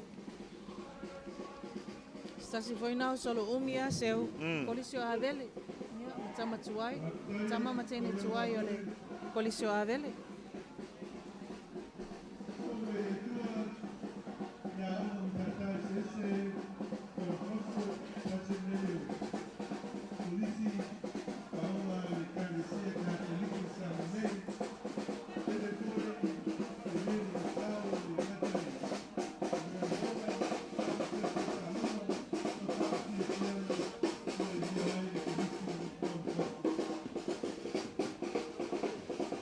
pela ona mai i mua mai ia i le whaanga solonga o solo tele ni a vele te wha mai a mai ia solo a tamam tene toer polisi ia ole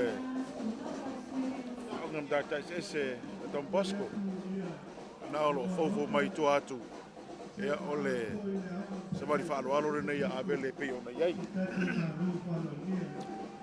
ia o le tatou kolisi Don Bosco le nā mai sa le longa stasi foi o kolisi toa tele ia Mālō whaatautai ai ia a unga matata ese o loo taitai ia le tatou kolisi al Don Bosco i sa le longa e Father Sinapati Ioane se lau valu sfutolu le au whai o le tatou kolisi lea mai toa sful mal valu lea inga whai a onga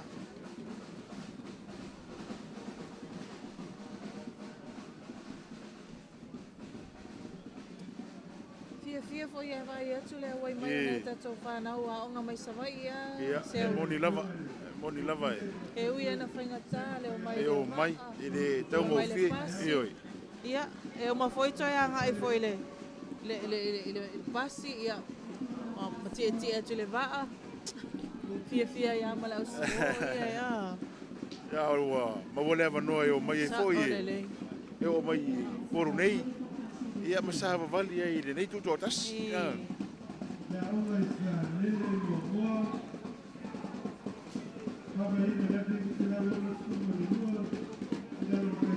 Papa, whangasolo pe lava ia tātou solo nei o samari whaaloalo e pe ona iai. Ile a onga mtatai ese Don Bosco e pe ona silasila iai ro tātou wa tino.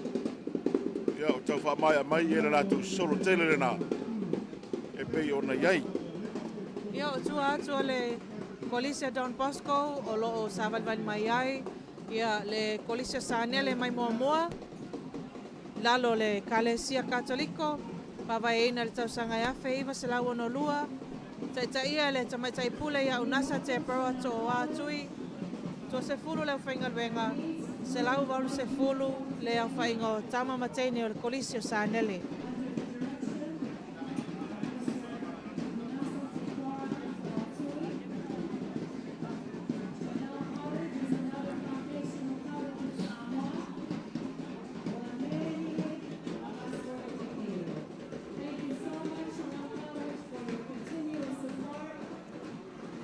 Tele ia solo o mawai atu a ia ai tiro atu le lai tuara malai ia o lai lava nei tai mai le whangasolonga o tātou solo o lo fau mai.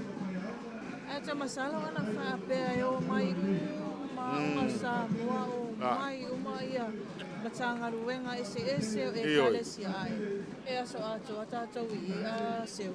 O le tala saorena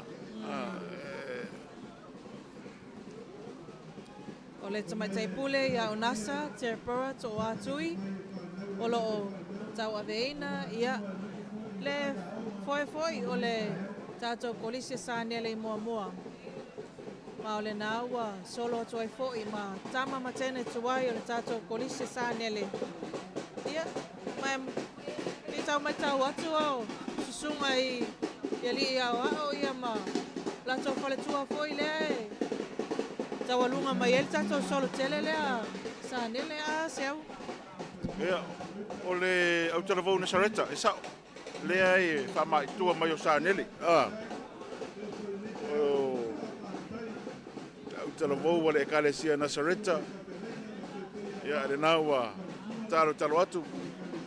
Ia, a lala pea le mamalu la uwala aulia.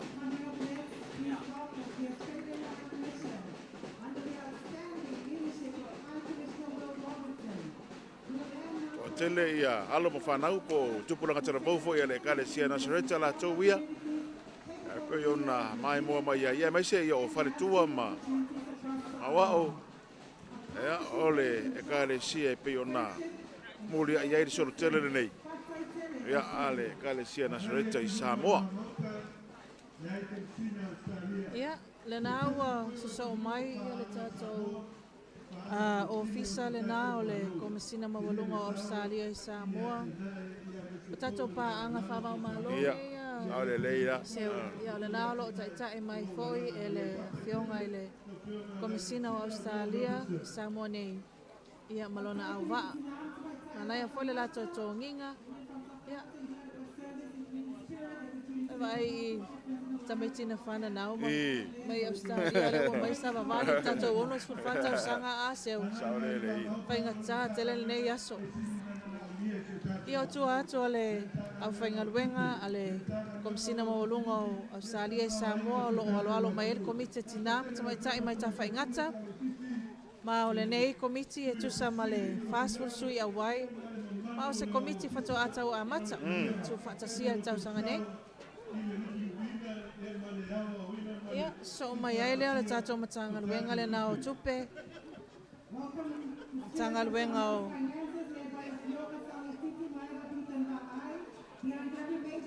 matanga luenga o tupe. Ia, o loo taiulu iai le whionga sao le titi maewa pithem va ai. Ia, le whionga le minister matanga luenga o tupe. Le whionga Mulipola ana rosa ale mulio.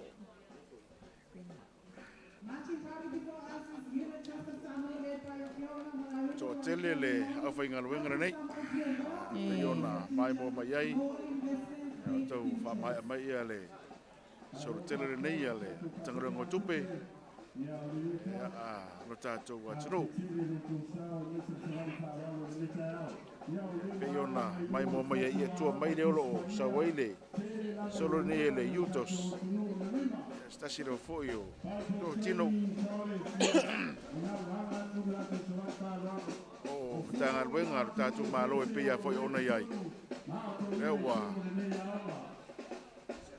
mai atu le lato wa savari fa alo ia ai foto e tuloa ia le a ongara nei le rima.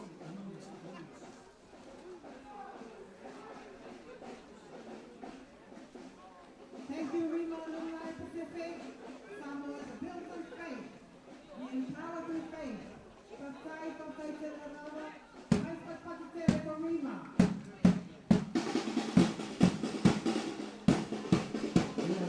Ia ina tu umala bolo wa oina fo I ma onga ile a on tu spere nei le rima I tau fusi na wa mai atu le lato solo fo I pe ona iai. Ia, ole kolisi na sangata Iosefo ia lafua, kolisi le Kalesia Katoliko, tolu se lau valu sultasi ali alo au ina ai, luas pulmal valu le au whaingaluenga po le ainga whaiaonga ma olo taitaia ele sunga se mai taipule ia Anne-Marie tau ililia. Ia, stasi po nei o kolisi le Kalesia Katoliko, mai na o ali ilava alo au ina ai. O le lata wa ngā tūlanga lua le I Mālisi. Ia le kolisi ala fua. Ia, o le kolisi le anga o ngai le whiongo le liporimi. Ia, sa o le ia. Laua, tawa tu o e whaatino le lato whaalo.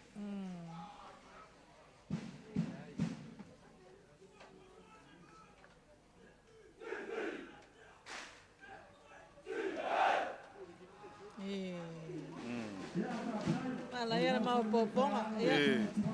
Uno la fai mai lu moi ola to falo ale pato a o tu ia. Ia. Ma fua o mol mai tai le. Au malo si o mai gaire sa mali. Ia, na wa. Pa ali foi le. Salia falo alo ele afiong ale pale mia. Ole tulai falo alo ala na onga. Na ia lo ma fa na wa onga. O tau pati mai le tatou whamoe le nei tai au. Sa o le tala na. Tasi po nei o ngai tele na sao e tulanga tawa talonga. Sa o le nei. Ladies and gentlemen, give it up for St. Joseph College. Thank you, Captain. We do also have other cabinet ministers who were educated in St. Joseph College. La Pluma y a Motawo, Julius, y a Melissa Koyo, Green Star Cabinet, now winner in the Lua, the actual sector. Yeah, Tatou Saguani, Tatou Saguani, yeah, they were down to Hawaii, Tatou to South, the old school, my TAUSAGA, Tatou, yeah, Chuma Fayaoma, Sema Fayaoma. Yeah, never go to my tour. Marriage, brothers, all poor people, what they say. Yeah, Mālō Tuto'Atasi. Thank you, all Boys Association of Paris, here in Samoa and abroad. E pe ona whanga solo atu le solo tele le nā, le kolisi o St. Joseph. Mai se foi ia o Tamatuai. Nā o lo whanga solo pe lava teimire nei ia o lo tutulai foi le whiongare li paribia mar whanetua ma talo mai. Ia i le solo nei. Mita ale sunga le palemia ilana. Sa o le nei lava. Ilana lau mua a.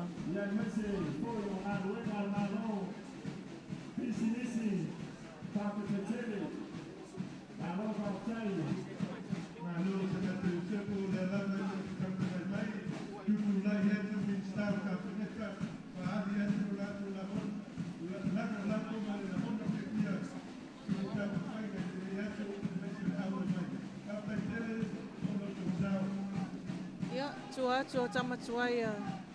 Na lo tama fai pe fa mai a mai le solo tele le na. Tamatuai le Mālisi. Sangata Iosefo. Te lo ele i tai na uma mai le Hawaii. Tamatuai le Mālisi. So a telefoi le tu ai nei o le fai le ngaluenga.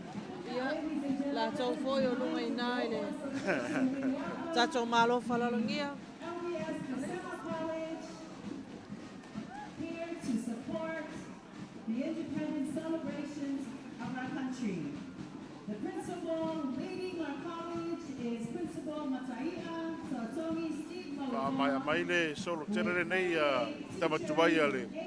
Polisi o St. Joseph e pei ona iai. Ia au na wa e ilo atu ole. Te fai ungo le solo nei a St. Joseph. Ia le polisi le nei a pe senga. Solisi a pe senga. Olo o tai mua iai. Ia le sunga le li pule ia Steve Mawingoa. Fast lua la inga whaiaonga. Fitu se lau whaiva. Tama matene o kolisi. Whawai mai le awha iwa se lau li malua.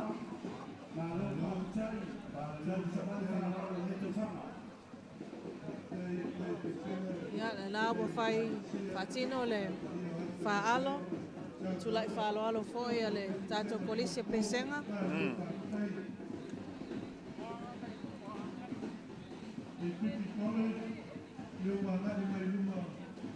Kolisi ne pesenga sa tau ua foi lana whaili pū. Sao de lei rava. Poto yo tamaiti pesenga e. Vai lato whaili pū nā vai tau. Ia o tua atua pesenga. O alo alo mai ai. Taso tato kolisi tu taulanga. Kolisi alei fifi. Tasi voi nei o kolisi tua tele. Tono taulanga. Ona olo o. Anga i uma tua ia. Tama matene olo na nofu i nei le taulanga. Sao de lei rava. Olo o taitaia ele sunga tamai taipule ia Malaya salapola wano. To alima sfulu le inga whaiaonga. Fitu se lau walu sfulu lua. Tama matene al kolisi. Whawai mai le tausaga e awhe iwa se lau wal fitu.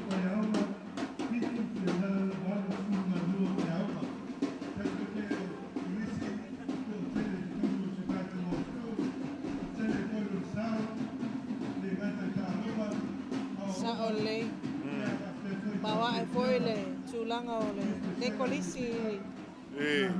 Tūlanga tālonga. E foi a sui ia po whana wa o kolisi o le fifi. Sa pena malanga tui.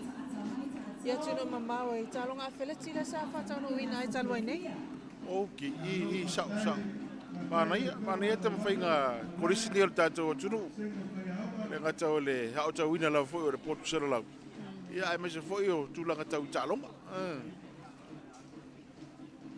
Salo, tamo tine tuai o muri mai. Tua mai o le ainga whaiaonga. Le ala e sauri lato solo le pei ona iai. Ia, tau wha mai a tuai solo le kolisi o le fifi. Ia ai mai se foi ia o tama ma tine tuai sao au ina le kolisi o le fifi. I tausanga ua mawai. Ele nau talo atu les sunga ia Malaya la wano tamai taipule ia malana inga whaiaonga.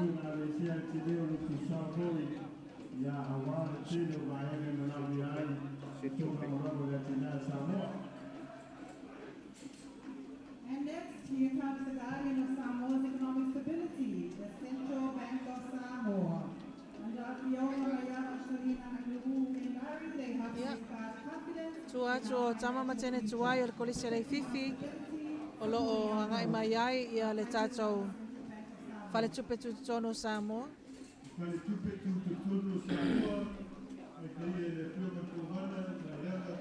O lo o taita ia e le whionga le kōwana.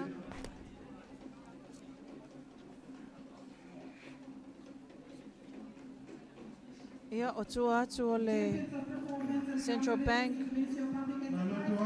O lo anga mai ai ia le au whaingaluenga. A le komisia tāta whaingaluenga na Mālō. Taita ia e le whionga kolone tikari. Au whainga le au whaingaluenga. Fitu se fulu. Ma o le whionga i le palemia. O lo o vaia ia le matangaluenga le pisasi.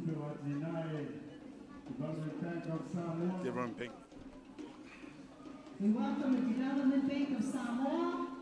They're the dream Nau a of Samoa. agai mai ia le whaletupe o atina i tua mai o le tātou whaletupe tu tonu e pei ona iai. Ia, o le paletupe o tina Samoa, o lo o taita ia le whionga mua au tau. Samoa. Rai e silipa, to a valus full fala whai la whengalwenga.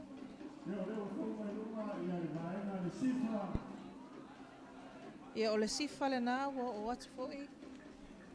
Tawha mai a mai tato vanga le Development Bank, po le whanetupe o. Thank you, Sifa, for helping us celebrate Independence Day. Ia o le sifa o lo o taimua ai le awhionga tuifa Sisiina sieni, tawalenga Vui Winden. Very neat. So a lima sulfitu le au whai o le au whengalwenga ia ale pulenga o te ngā tupe whāwau Mālō. Regulator. Promoting fair access, innovation, and competition across key sectors, fairness, innovation, and connectivity. Part 19. Ia, so o tuaile ma le vaenga le nā a le regulator. Samoa, Po le official pule whātonu. We welcome the Samoa O lo o taimua ai ia le Association of Samoa. acting regulator le awhionga Fesolai Cecily Iakopo. La whainga la whengalwenga to alua sifolu.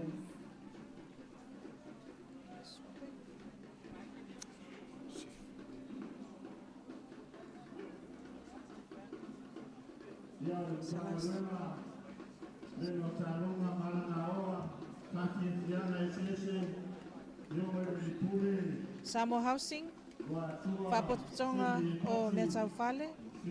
Taimua ai le awhionga sautia mai vasa fun fe aiti te mai tio tio to limas fu tolu leo whai lau whengalwenga.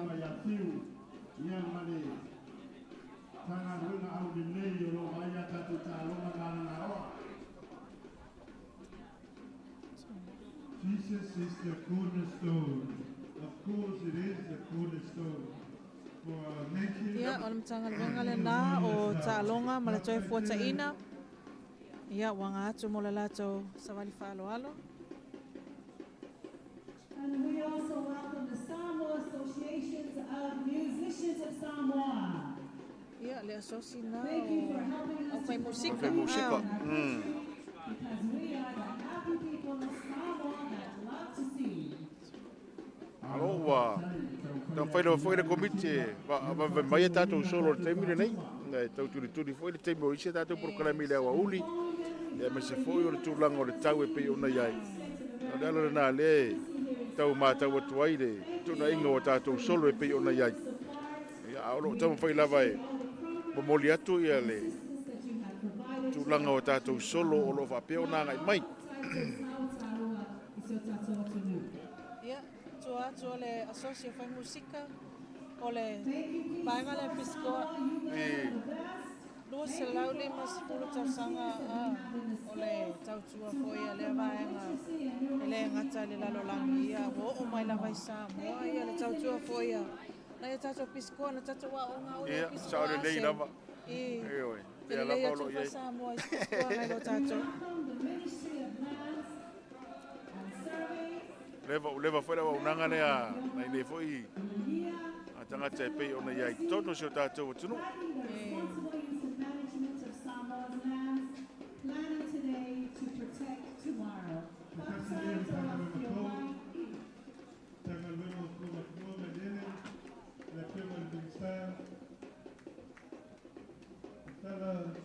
Ia, matanga luenga na wa so mai tu o piskoa. O le matanga luenga o ele mafua whanua. Te taia le fionga ulungia pe telo kavesi. Le whainga o le matanga luenga to a se lau whaasipulu.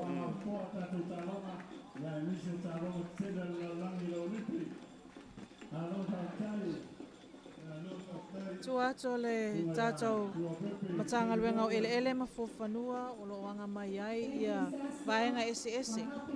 Ia po le sesno. Tulanga i tau tālonga. Tele i o tālonga ese o i ele sao o tātou atunu. Ai alo ma whanau. Li matamai tai, ia mani se whao tamali o le tātou atunu. Ua te le lava le lātou sao ele vaenga o tālonga. Lawino ai sa moa i le lalo langi atoa e le sao foi nai whanau le lo iele tā leni o le tā alo. Ia. O atu ia le. Mai ngā le.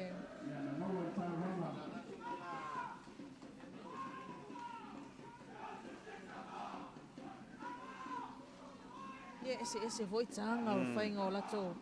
Tu lai whaaloalo a seo.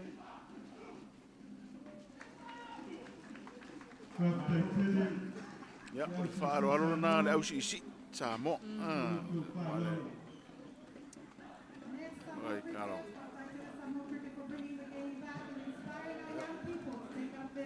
Incredible game of Titan.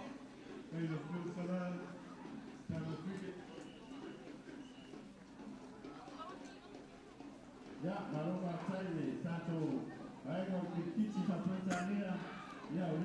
Lo tutu lai pe le fionga ile malo le malo ya ma pati atu na awe tadi atu ile se vali fa alo ma le fa alo fo ia au se vali ese o lo va pe ona awai ile fa mo ile nei tai au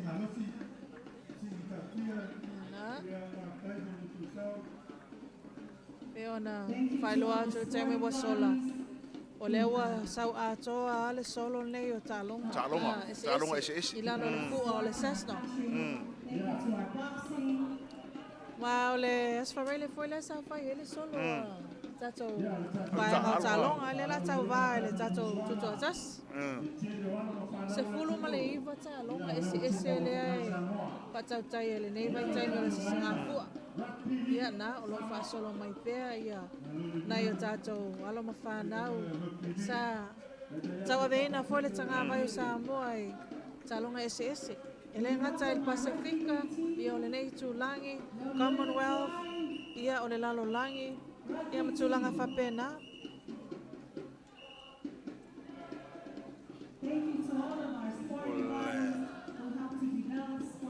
Ia, tau wha mai atu lava ia au alo talonga ese o lo ilalo le sesno.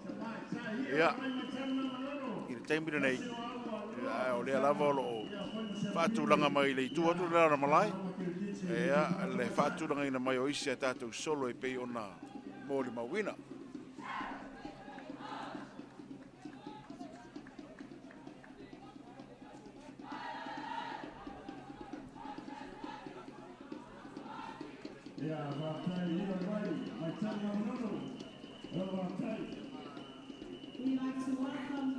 Ia, o au alo lava na o lo apeo na whaanga solo atu. Au kirikiti lea ta mai tai teino i o le vai mai tarunga manono na ua mai mua mai ai. Ia, i le lato se wali foi maritu lai whaaloalo le nei vaianga o le tai au. Ia, o tua le tatou whanua waona wa onga a matau Samoa le i songi. La tau ia le whawhaile le atu ia whaia onga ia e anga ia tu ia onga a mata. Ia lea la. Ta ua ia o i le whawai mai ai ia le o langa o le whanau a onga. Umolo le a onga a mata, a onga tūlanga lua. Ia, kolisi. Ia o tu atu o le whanua wawa o ngā amata. Ia o lo alo mai ai, ia le komisi o tangata whaingaluenga le Mālō. O lo o taita ia lea, po o lo whaululu iai, ia le fionga kolone tikeri. So o fitu sfulu leo whainga leo whaingaluenga.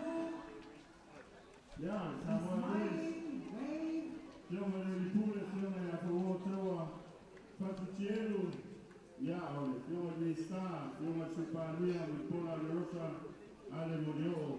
Yo supe estar, yo me la siata, yo voy tapu sarevao. Aloha tai, Samoa Airways. Ya, Samoa Airways, nai tu atu o le tatou pulenga o tata whaingaluenga, ia po le komisi o tata whaingaluenga le Mālō, pisasi, Samoa Airways. Ia, itu atu o le pisasi o lo alo mai ai le matangaluenga o sota inga whamtalanga teknolosi. Te taia le fionga le aso i loa whale upolu Ronnie si osi ai o lupotea. Ono sfulua leo whai o leo whengaluenga lo ilalo i le wawainga le fionga Minsta. Honorable anga seata tanu wasa vale lio tanu wasa peto Male Minista lango a fionga le lua sanga toka rene. Tanga wenga leo so tainga ma whamatalanga teknolosi.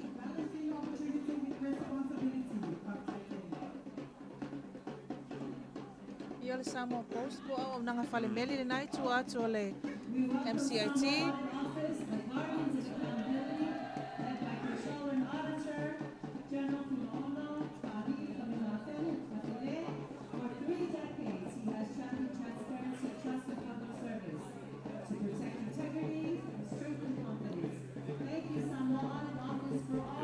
Ia le matanga luenga ia. Alonga ese le tu le o pasi mai. So o mero la ia male Samoa Audit Office. Ya le o faila la tou. Tu lai falo alo. Ia le office o le Suetu Sili o lo whapeo na whaolulu iai. Le fionga fui maono ta wha pali I Camilo Afele. Tolus ful tau sanga o lana TATOU le office Suetus. Tolus ful whale a whainga la whainga benga. Ma o lo o ilalo le wawainga le fionga. Honorable paunga tala le paunga. Solo tele le na le malini. Ia. Al malingi. Ia. Saore leina ma leo wau tono tu la vale. Tango solo le nai. Numa mauto lo yeina uvala uria.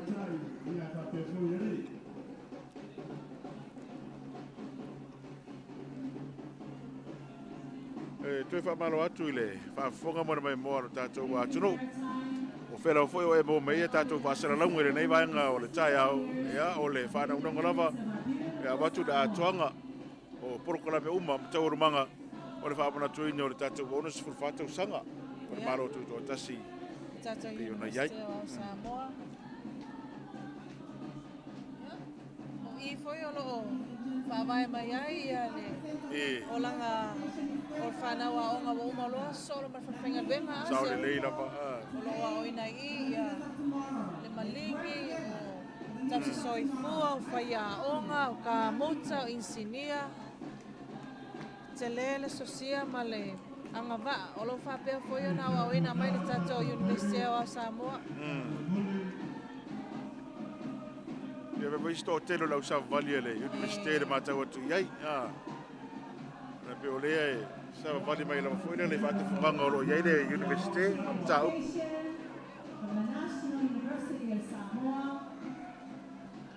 O le sira fia foi se o le University o Samoa. O lo tutono o le liu. Po le lalama oti lea o onga. Ia. O Samoa. E iai le mtanga venga wa onga manga nuu. O le SQA. Ia whapea foi le University o Samoa.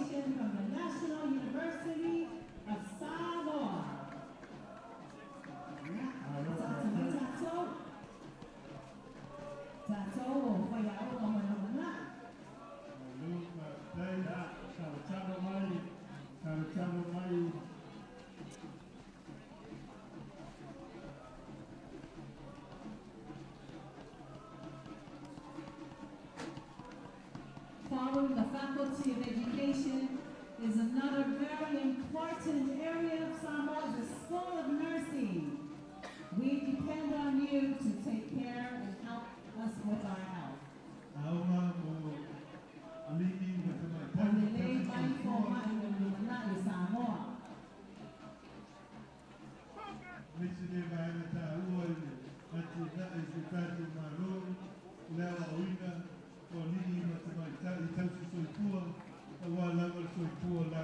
Ia o whaanga soro mai pēr ia le solo tele le nei. Ia a le tātou University o Samoa. Pai o nā e sila mai ai mtau wha mai atu. Ia nisi e o lato solo. Nisi foi o vaenga o wa pēr o na Sava Valley. Ia ma au wai le nei wha moe moe. For your patience, for your love, and for helping us be successful under the direction of Vice Chancellor and President of Fiona Professor Tuipuisa'a Patina Mosa and the help of Deputy Vice Chancellor Fiona Pista Desli Hay. Thank you, NUS.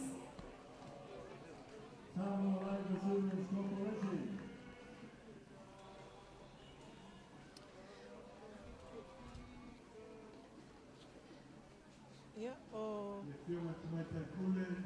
tu atu le tātou vaenga whai ule nā o le University o Samoa o loo anga mai ai le tātou whapaputonga o Inisiua o Samoa. Tai mua ai e le fionga he seti sione wā ai to ono sifulu leo whaingaruenga ma loo i lalo i wawaainga a le fionga mulipola ana rosa ale molio o a pea le fionga a siata tavu i tafu sa le pau.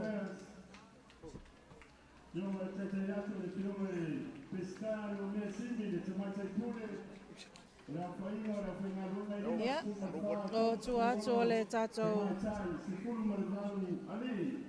savali whalole nā ua anga mai ai le tātou matanga luenga o le vai whafo, whatawa inga, lo o taimua ai le fionga pestana o mea simi, 5 tolu leo whainga luenga. Ia ma olo i lalo fo le whamalmalunga le fionga le Palemia Honorable Laulian Mālō ia male Minister Lango ia vui sione i inga. O tātou matanga runga te tele nei wa whaangasoro mai.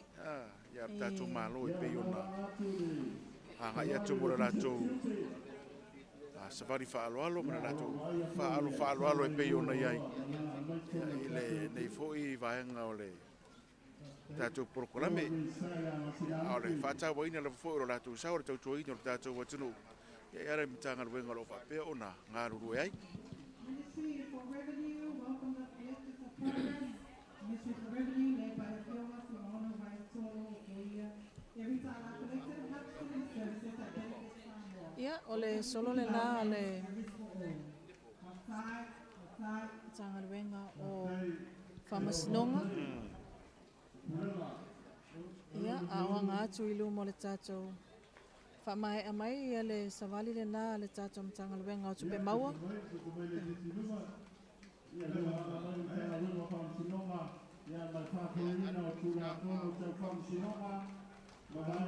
olo tau whamai a mai ia nisi rea tātou matanga luenga.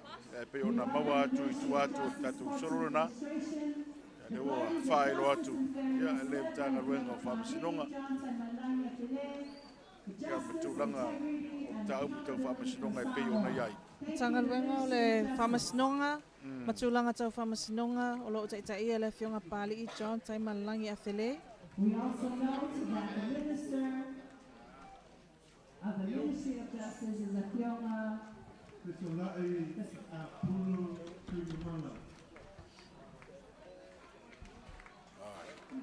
Ia le fionga i le mista o whamasinonga re naolo. Tula iane mataro talo mai nana matanga luenga.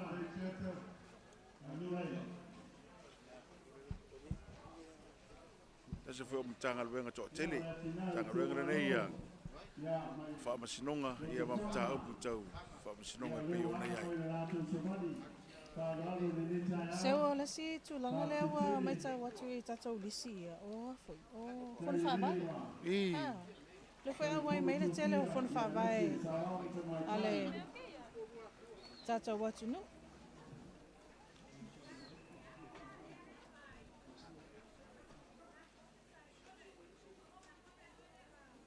Mālō whaktai mo tau sao tāua, koto kokalagi nei aso. Ya, Mālō Tuto'Atasi. Ki Mālō i whanga lai sa lamas. Mālō ni. Ati na e tu Mālō. Mālō. Si whanga lai nei tāo. Ia wāre o suna kātou sana. O Tuto'Atasi o Samoa. Ia te tutu wakuma kātou savani. Mālō Tuto'Atasi o tātou oka o lo kātou watu. Ia e o suuni na kātou savani o Tuto'i. Ia, tu atu ale. Vaenga le nā le fon whawai le nā lo anga mai ai. Ia, tau whamai a mai pia. Ia le tatou savani le nā.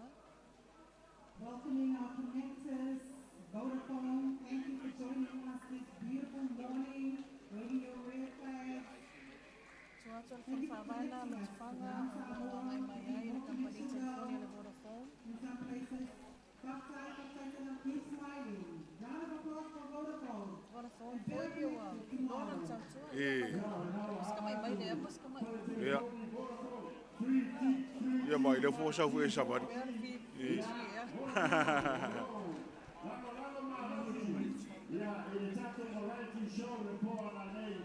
Pe ona e tā ua le foi ia tātou whono whaavai o le sawa wharu. Le te te kula wā patau nā. Whai mapi e. Ko wā mai whono whaavai ia tātou solo nei ro whanga solo. Ai o le... Vodafone. Vodafone na wale te whaavai a mele lātou solo. Tau whamai a tolo. Solo tele le nā, le kampania le Vodafone.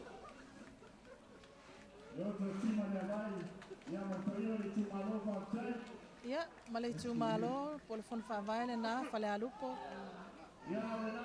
O mai mamawa si vaenga a ese male mana i loto nu.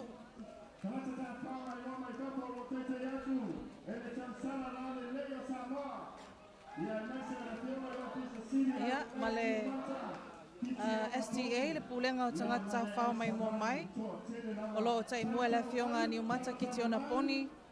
Au whainga o le au whengalwenga to ono sfultolu. Ma o loo i lalo wawainga le fionga ono a po whata Ryan Schuster.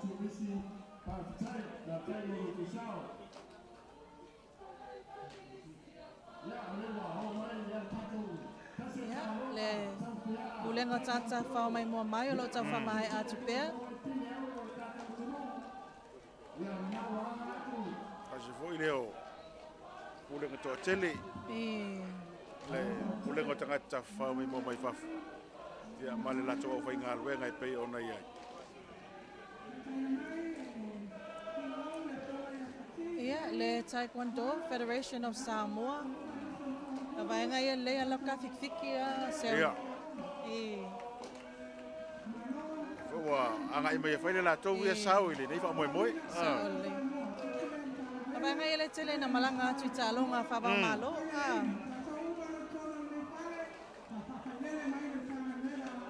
Ia, walo alo mai ia mtanga luenga sasine o mtanga luenga pito i tele i tono le tātou atunu.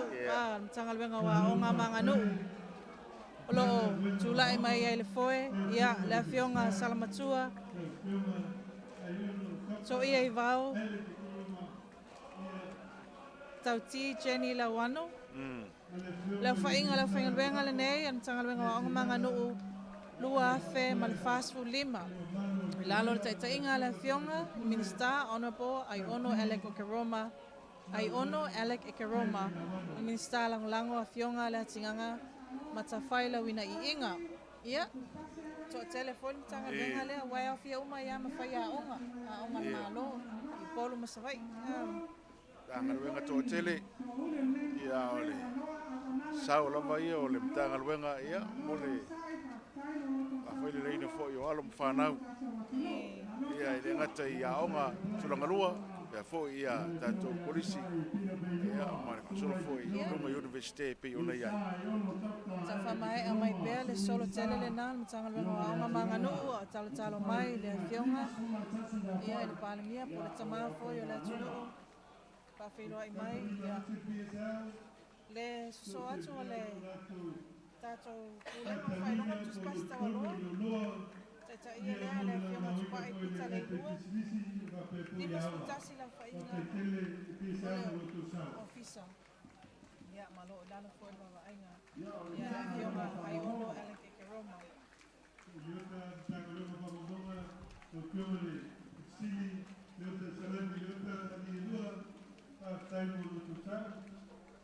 Sengan mo.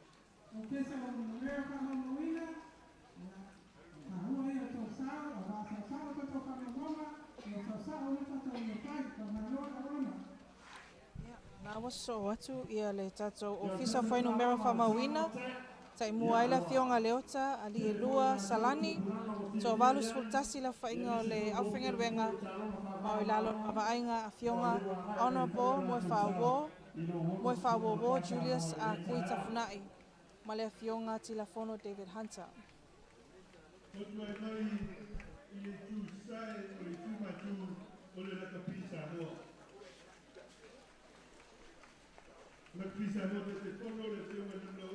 Ia tere lava o tātou tālonga lewa. So ia ngai mai nisi whai o tātou tālonga walo whapea lava o na iai. Ia sosi tā alo. Ia leo lo whapea o na Anga i mai, ia, mo le lātou fōi a whaalo ma whairo lātou sao, i le nei fōi wha moe moe tā ua, ia. So me le i tuatu, ia, le savali nei le lakapi Samoa.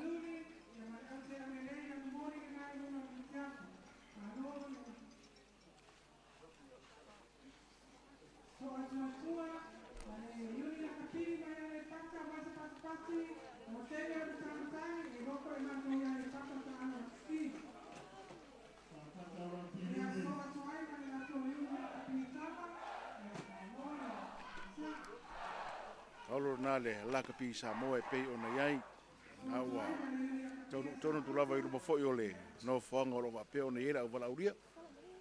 Ia ana wha asolo tuaile i tuatu o le lakapi Samoa, na olo iai ia le sosi lau whali.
Oe pe ona whaafonga mai tātou o tunu, o tele lava o tātou au lakapi, e au tātou au ta alo leo lo o whanga solo atu a lātou savali de teimire nei.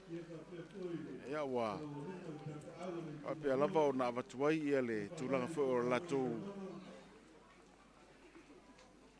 whaalo, ia ele ngata o le whatau waina whai o nei wha moe moe, ia ai o le patia lava whai o le tūlanga o lo iai ia o tātou Tuto'Atasi o le refu i TAUSAGA e pei ona iai. Whanga solo pia lava, ia tātou solo masavali o le nevi vaenga o le tae au.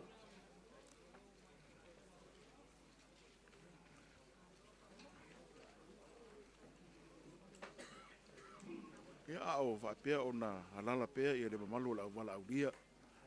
Ia o lātou no whanga e pei ona iai le vaenga tonu o lo whaatūlanga mō lātou. Ia lea lava lao lo wa peo na lala pea ia i le tūlanga o lo iai a o whaanga solo atu a tātou savali. Ia mā lātou whaalo alo i ne whai maenga o le tai au.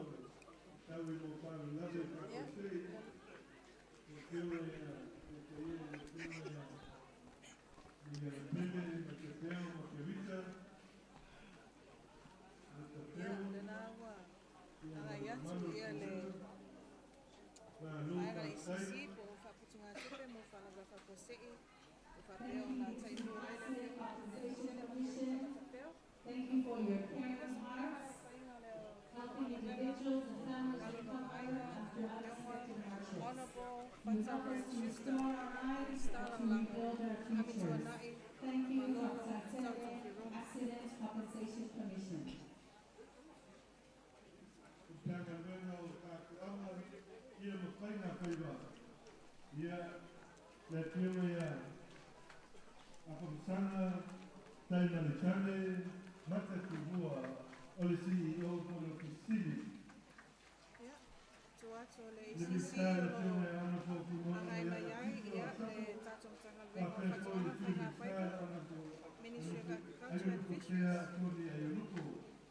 o tai mua ai le fionga sana tai mai tani tolu sala la fai ka tanga venga lalo ka vainga le fionga ona po mai ava fui Mālō Tuto'Atasi instala lango tea lisa toni ai o tea Agriculture and Fisheries.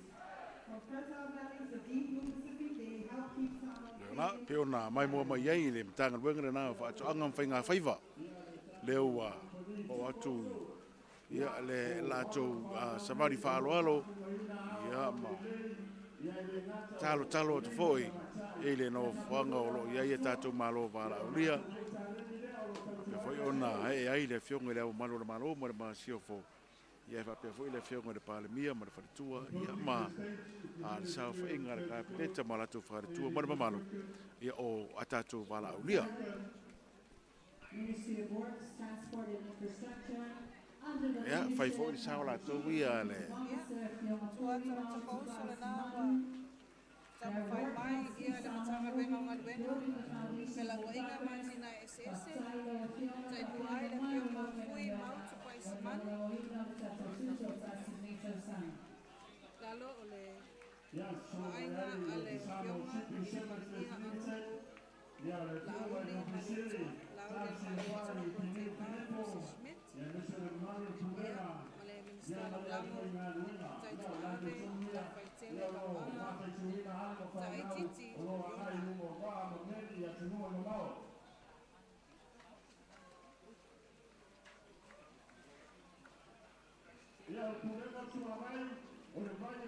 Panga solo ma ni pe lava tatu solo ma safari fa alo ile ne foi mai ngor tai au yo na fa ilo at foi inisio tatu safari fa alo de tai au nei ia mai sio mtanga luenga ia mai foi o tai tai ere nei taimi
le wo tu lo fa nga solot pe ona yela fa tonga malos fa tise sina na foi fa la por tonga na wanga yatu mo le lato se va di fa alo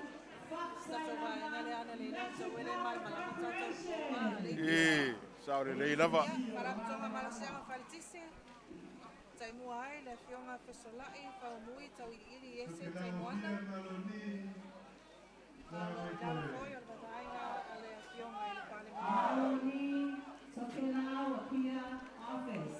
Thank you for your support.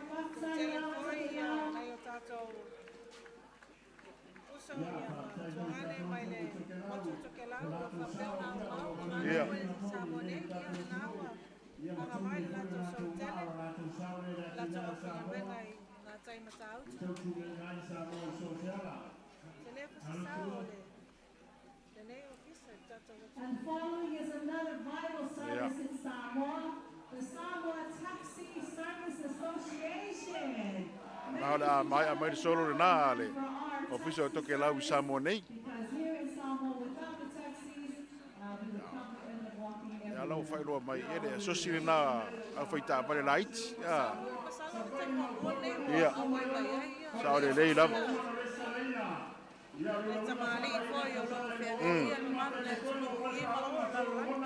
a mo po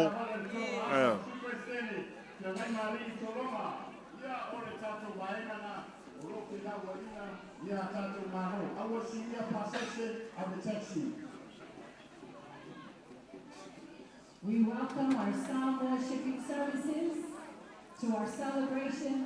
Thank you for keeping us safe on the waters of Samoa between Mālō and Tagāvai and Sauniga. Ia, le aonanga wa whalawa Samoa, tai moai, le whionga tawhasina whai, pini whiliko.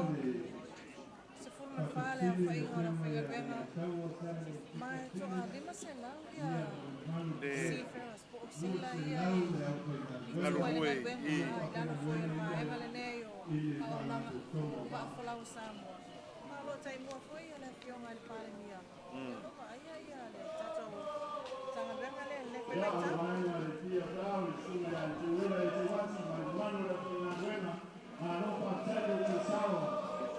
Ya wale, ila wainga oloa, ilingato, samo neya chiloi mamawa. Ia le PFL, Pacific Farm Line. Ia ila wanga atu sentasio. Wati na tele le tumalo fale alini. Olo taitea, idioma, ito tumili ya tuwa maloa, lati nae. Ya olo, ahai ngaluenga fa baitaili. Ya tunui papo, Australia manisila. Ya matoe koi mai. Ya ma, ati nae ola towaima. Ya nawa ayati, fale alini. Sisiina workers, ya Australia manisila. Aloha tai. i mai tau watu ese uma ia company foi de le ngalu rue ai ke vai atu ai yo mai la vale aula to via ma le ngol la to company lo ngalu rue New Zealand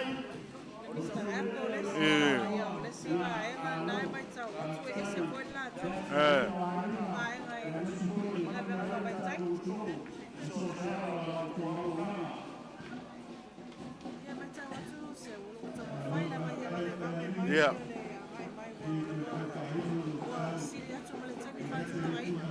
Tao le lei lava telesol.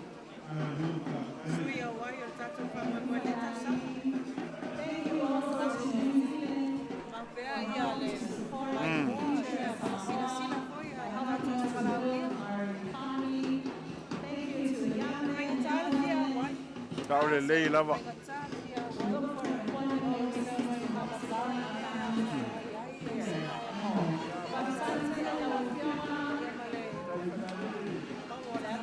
Vole ata mo TV oi oi. Na le leila. Ia ole me foi ole. O kele le mau ka mela po ata le wai ia. Ia. Pia on tata la no ole ata I te mi uma. Ia fa nga solo pe lava. Ia le solo le nei mai palauli a mai fale alili. Ia o tu ato fale alili lai. Pese mai ai ia palauli.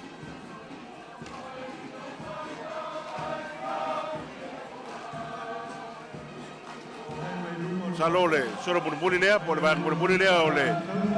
Solo tele le neo ngaluenga fa vai teimi a fale alili. Ia lewa, tau fa mai mai.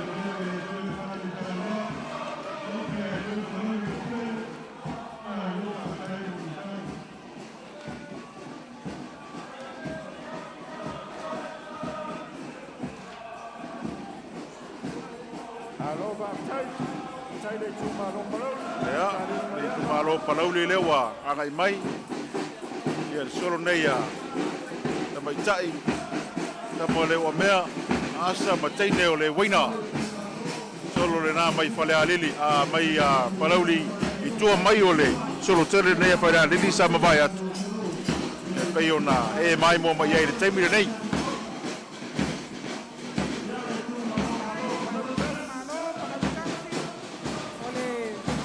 Mālō poinea o le whionga I le sulparamia, le whionga I amulpola na rosa. Awa le whio alo sina ma le ale tapea, a pea le ainga sa amituana I malausunga sa vainaya. Ala le tai o roa matua o I tutangata ma le no, fa pea le mamani a sare murianga. Ua vai se pati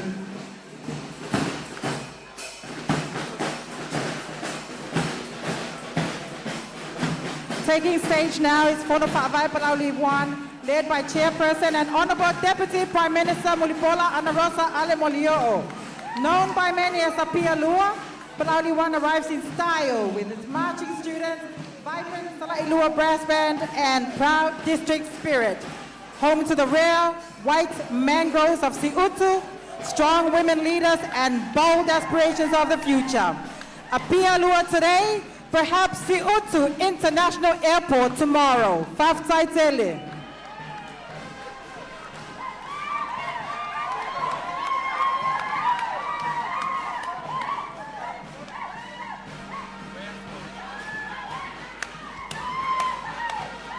Solo atu le solo le nā parauri tasi e pei o na iai, le tūbalo parauri tasi e pei o na iai, e nā lava o lo tau wha mai atu i le rātou solo, tele le nā, ia mai se o le rātou wha i le pū e pei o na iai.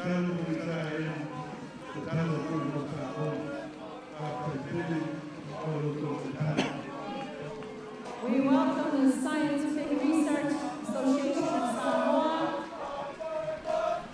helping us look for other products, so for sustainability in our country. Thank you to our researchers of our country. Mālō Tuto'Atasi. While many people look today, SROS is already exploring tomorrow, turning science, innovation, and local knowledge into solutions for Samoa's future. Thank you, SROS. Ia o rau a atu iare, a whioanga iare sa, are sa sai, ia li ma whai puli, ia maisuri, aro ma whanau tu pulanga laro vaoa, Mālō Tuto'Atasi. So atua le Samoa Port Authority, le Pamalo, le Pamalosi, o la towi o lo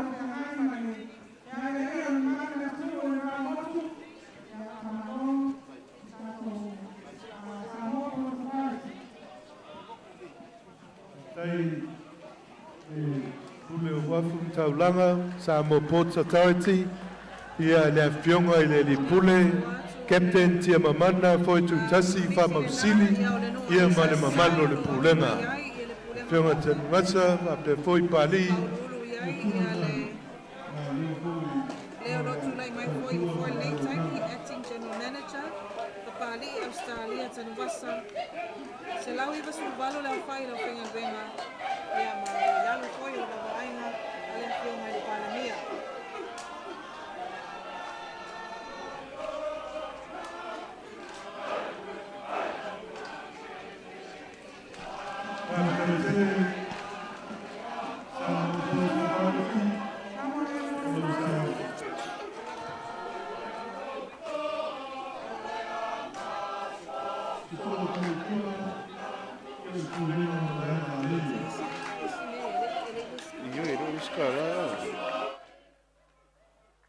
Le whionga le whatou sili, le whionga tu manwao whawhunu e vili whare e wa pe foi mamalo le pulenga.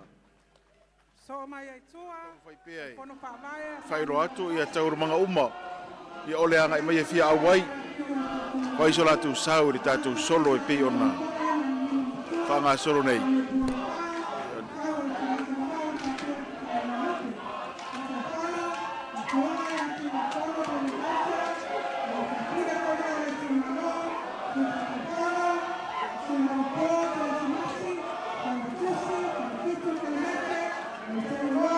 Ngalo malamanga Ronald Tomasa. O lo official fono pāmai o lo isa matauta.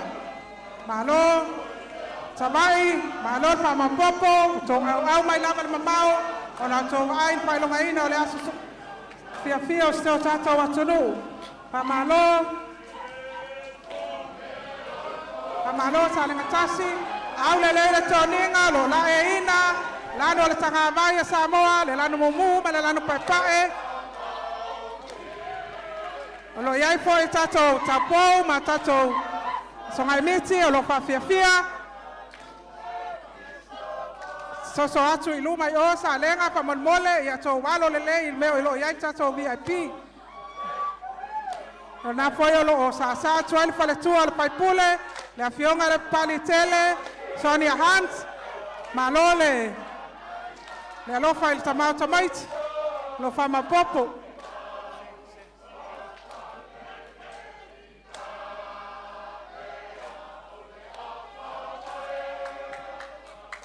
Ia o le nau a whāraro atu Ia le tu Mālō salenga. Ia i le latou whaaloalo ni tae au whawhitai salenga.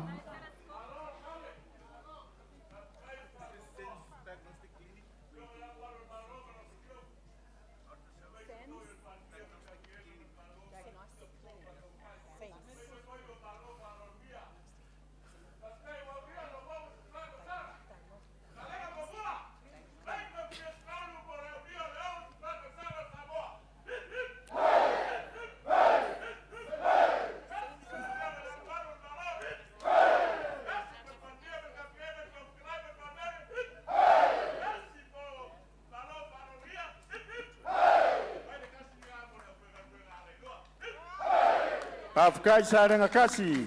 Tasi neu tu Mālō lo lautongia mo sa tavale te wina ile solulu. Ya whaftai o leo malanga mau mai. Ya e teu lo tu tavale whaftai. Welcoming Zen's Diagnostic Clinic Medical Service for Samoa. Thank you for all the CT scans that you continue to do. Whaftai tele.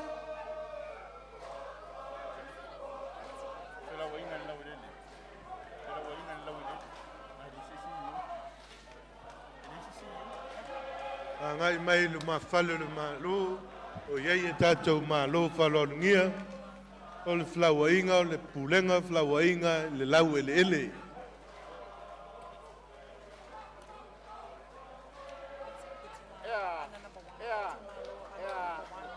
Alo tau lili Mālō.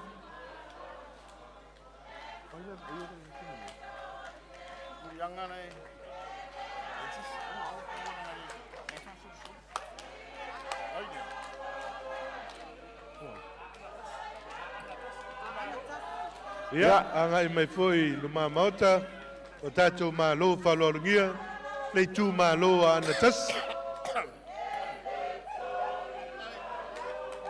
Mālō whaftai ana, e whionga i le whaipule, pesolai a pulu, tuinga mala,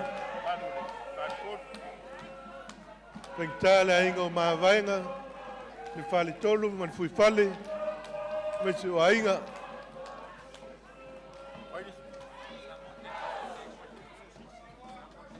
Samoa Deaf Association. This is Samoa Social Inclusion. Without our organizations, we cannot be where we are. We thank you for your continued support. Please welcome the Samoa Deaf Association. Thank you for everything that you do for our people.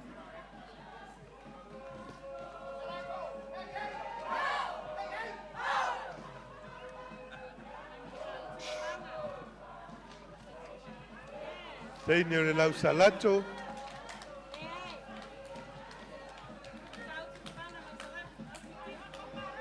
Lau titi teine o lau salato vai mta autu le whanga. Whaftai tele mo lo tau sao taua. Whai e o na wai. E o whai fuso tau sao. Le ngata i tālonga. Ia whapea fōi nei tai au.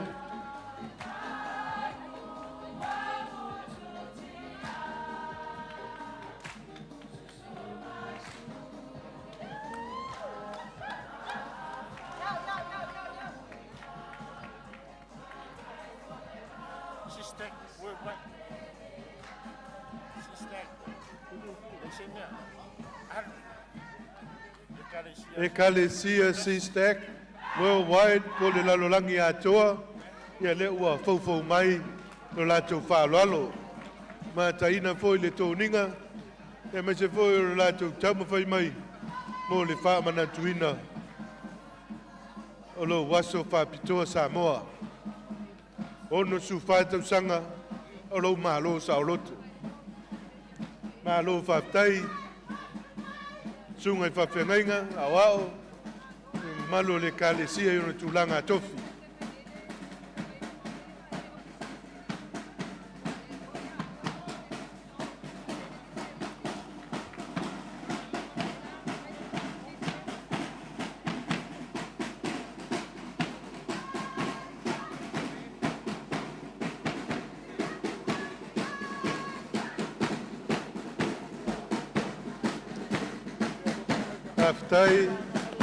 Whaftai Sistek.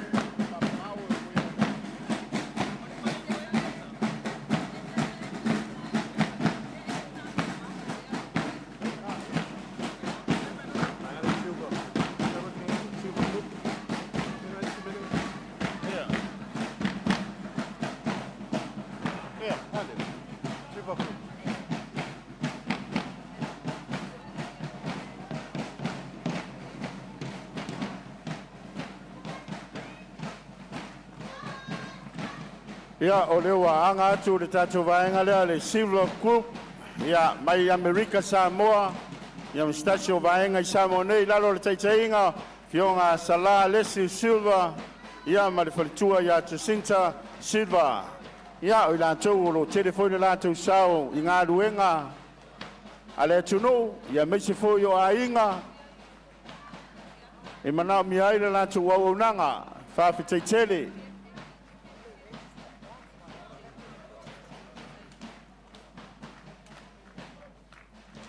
Whawhitaitele Silver Group Mālō Tuto'Atasi. E ngata I lea tina I te tonu su tātou atunu. Awa whapea fōi no o tulava. I le Mālō Tuto'Atasi.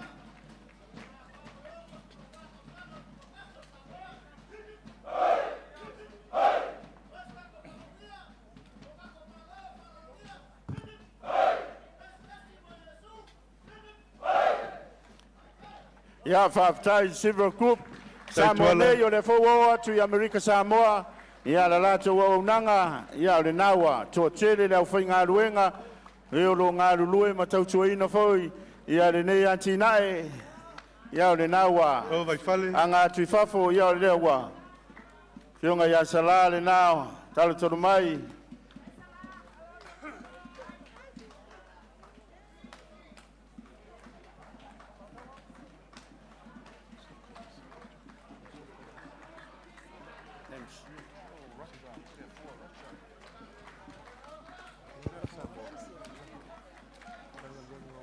Welcome to the Drivers of Enterprise and Opportunity, the Ministry of Commerce, Industry and Labor, led by Fionga Fepulea'i Roger Tolea 4, supporting businesses, workers and innovation across our nation, creating opportunities and driving prosperity. Thank you for your beautiful smile, bringing the sun out this morning.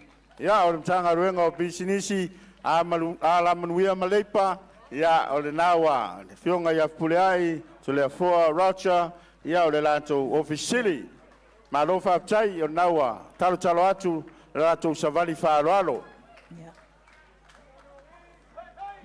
And now the protectors of our environment. The Ministry of Natural Resources and Environment, led by Afionga Lale Salanoa Francis Deborah Brown Rupena. The forests we enjoy, the oceans we treasure, and the environment we depend on are protected through their work. We breathe easier because of the care they give our natural heritage. Ladies and gentlemen, please, a round of warm applause to the Ministry of Natural Resources and Environment. Whaftai, whaftai, whaftai te le lava. E mai se pati tele mo mtanga luenga. Te siomanga. Ia ma le natura. Le fionga ia lela I Salanoa Francis Brown. Le pena. Ia whape foi le mamalu o le pulenga. Ia, ala tuluma ia le vaenga o le vaaitau. So o tuaitua ia o le vaenga o Tagāvai. Whapea foi le vaenga suia inga o tau ma vaenga o whalavelave tupu matuia. Thank you to all the different divisions of the MNRE.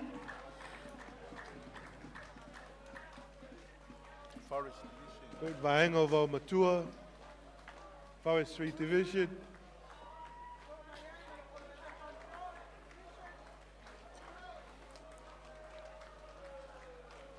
Yeah, ngai e tuai ma le vaenga le waste management. Ia po le bava aia leo o taota la fwai. Support services. Ia so ai le mai la tau lau fai ngā luenga. Ia o lo o lango ina I tūtino uma o le mta ngā luenga. Support services. Mālō whaftai. So mai e tua ia o le mta ngā luenga o le soifua Mālō ina. Tasi nei mta ngā luenga sili o le tā ua I to tonu so tātou wa tunu. Lau whionga te mai tai I whatun sili. The champions of our national well-being, the Ministry of Health, led by Fionga June Scanlon Louis. working every day to protect, heal, and strengthen our people. Thank you for your partnership with the Ministry of Women, Community and Social Development, bringing early childhood development to the surface.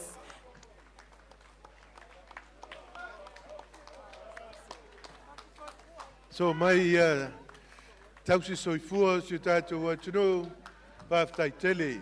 Ali matamai tai tausi soifua ia lo lātou tō ninga masani lava o le pae solo atoa ia ma le pūlou pae.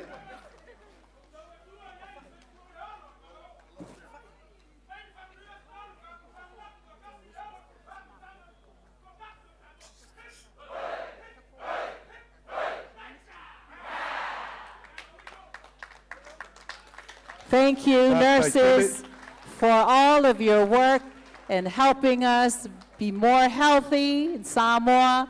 Thank you for your patience and taking good care of us when we are admitted to the hospital. Mālō whaftai le tautua matavela mo si o tatou atunu. Le fionga le minstal soifua maloloina, le fionga ia vaawao, so le pō vaawao, ia whaftai tele, whapea foile, sui minsta, le fionga ia motupua. Thank you to the Samoa Medical Association for celebrating 64 years of independence of our country this year. Malo lava.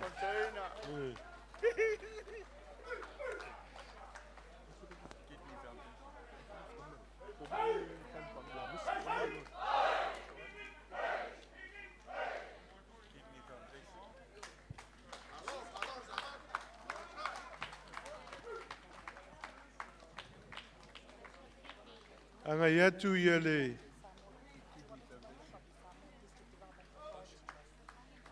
Kidney Foundation po o le whalapotonga whatungao I tu tonu Samoa. Mālō whaftai mo le aunanga, whaftai poi mo lo tau awai mai, mo lo tau sao taua. So atuai le Coast and Trust. Stasi ne whalapotonga lo ngafa ma le wawaia, ia o whanau poi. The Tongan Association and Community in Samoa joining today's celebration is the Tongan Association represented by Sio Pepele and Lavinia Travo. Mālō pito, mālō lelei, fo'ilole tahine.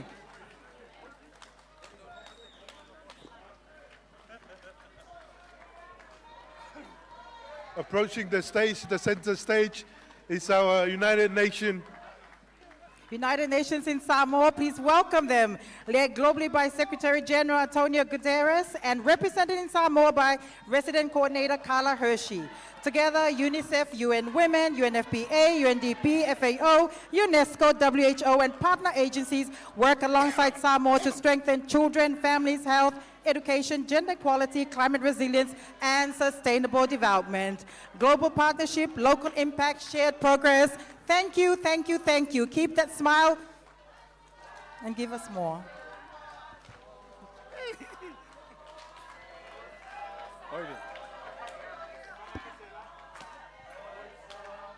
Yeah. So mai tua le pono pa vai, le panga pale se la, o lo taitai atu, le fionga le taitai pono, le fionga ia Masina Lupe, Makesi, ia malona pale tua, au leile nao, sa, whaftai whamapopo, ia le fionga ia Tusani, o le sui taitai pono, ia ma le fionga ia au Sanilo, o le PO, o lo aia tatou ofisa le fanga pale se la, ia lo whamapopo atu tua, le fionga ia le manu Celestina, ona le au si ona au Tusani o lo sui taitai pono, Mālō whamapopo, whaftai le onsai.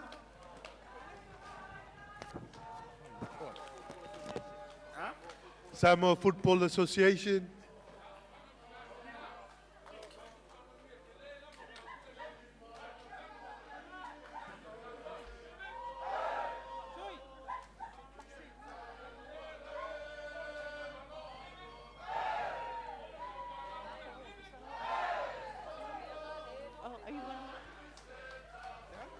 Tai lava ainga sa tuala, e poit pa ia ma mawalunga, ma lim ta pau, Belo vetrainga por pui tu savailu.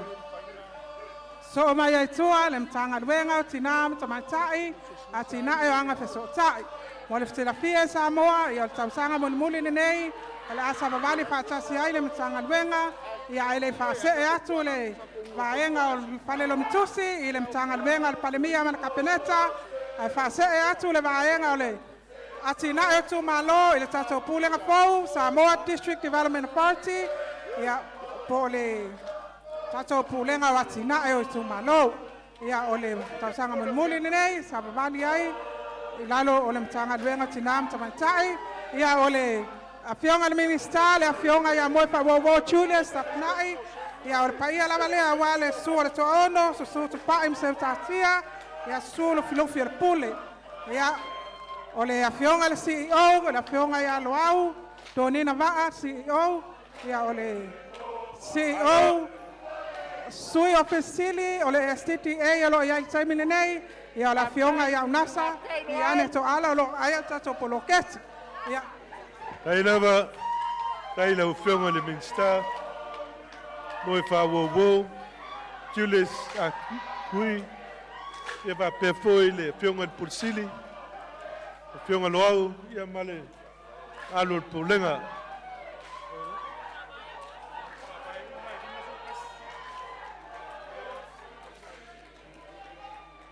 Ia, o le savali le nā, o whono whāwai uma, e lima spun maritasi Samoa, whono awa uma, ia o tai o ofisa, mai lato uma, ia le nau atu whātasi. Ia o le whaelonga o le ngā rulue whātasi, ma tu whātasi o lato loto, ia o wale atina ino le atunu.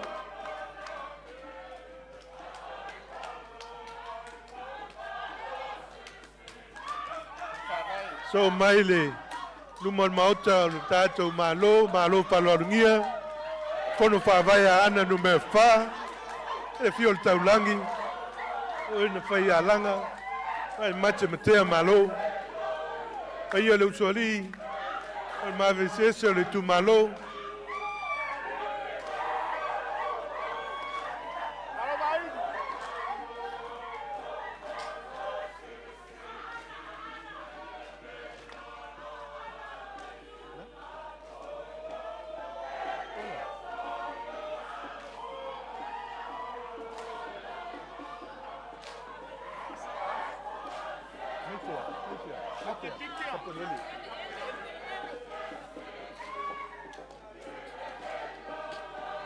Ja. Oh. Ja.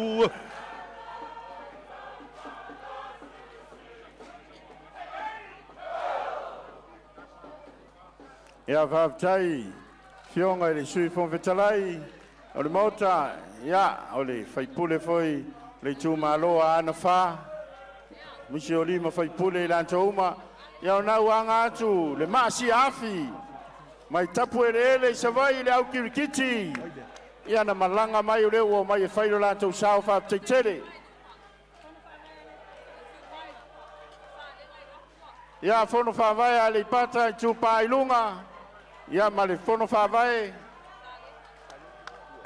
sa le ngalua, ia no nau anga atu le whionga ia le lua, le whionga i li whaipule, sui minista, whawhetai.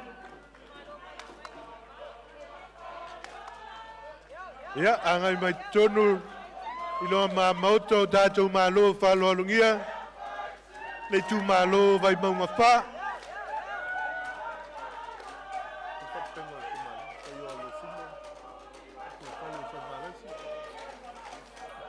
Ia, o nau a whau atu i mamauta. Ia le tū Mālō vai maunga whā.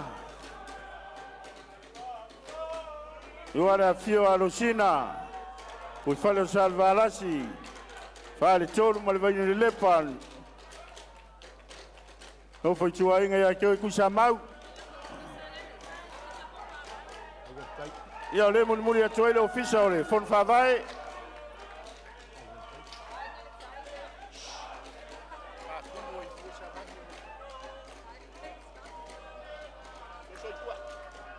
Whaftai tele, vai maunga whā. le fionga foi le faipule unga lima kwem tua lau Alo, Mau. ya so toile ma pon fa vai ai ngal tai ya pa ya lava le ili fa le no fa tu la fale to lua ya male mamalu fale manono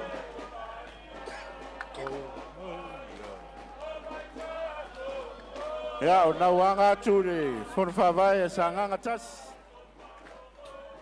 Alo fa tai. Peona whanga solo me ia le whawai. Ia, sanga tasi.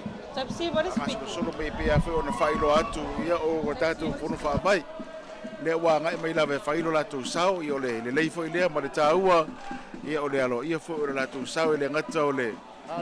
Vava ia fo io ati na e ma prokete o fono fa vai i tu Mālō ia o le la fo io lo aga e me fa la to sao ia ile fa bana tuina o TATOU Tuto'Atasi ia mole nei fo i tau sanga e pia ona mole mawina ia e fa nga solongo fa mo nei mai lava ile o na po sa fa peo talai ia e ala le Sauniga lotu fa nga solo mai e tai au nei.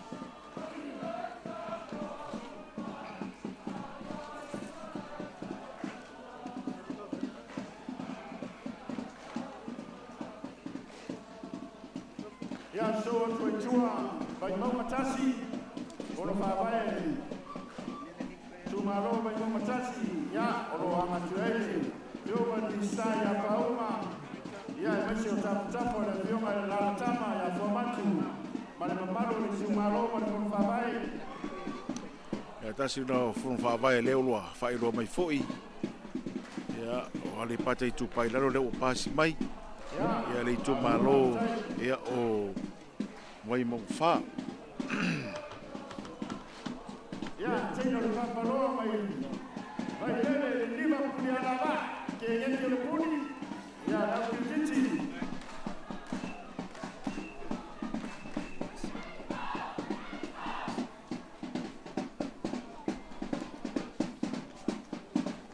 Ya, so tino le papaloa. La kititi sama paolo mai ya Vai mongo tasi para la tu fono fa vai na wa pasi mai ya pe ona e Sisiina mai fa fogo mai ai na go tono mai la vai lungo le moto lo era wala uira la tu solo para la tu fa lo ya ile fa nga solongo o TATOU solo e pe ona ai pe ya fono fa ilo atu yo le te mia lo fa nga solo mai ai ya le tele o fono fa vai ai tu Mālō o le lo au mai representing the different countries where our children of the Pacific are educated in the university campus here in Samoa. They had their graduation last week and it was an exceptional ceremony. So thank you USP.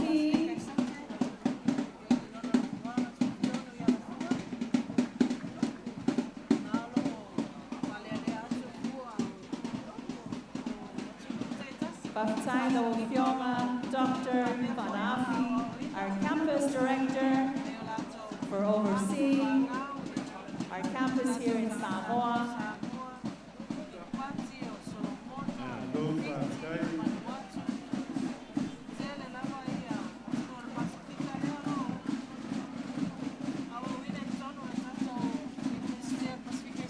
Ciao le lava. La tu mana po alu na mfana mai tu ese sur Pacifica leo lo sa variatu ia i solo tele le nei yo lo mai mo mai ia lo TATOU atu no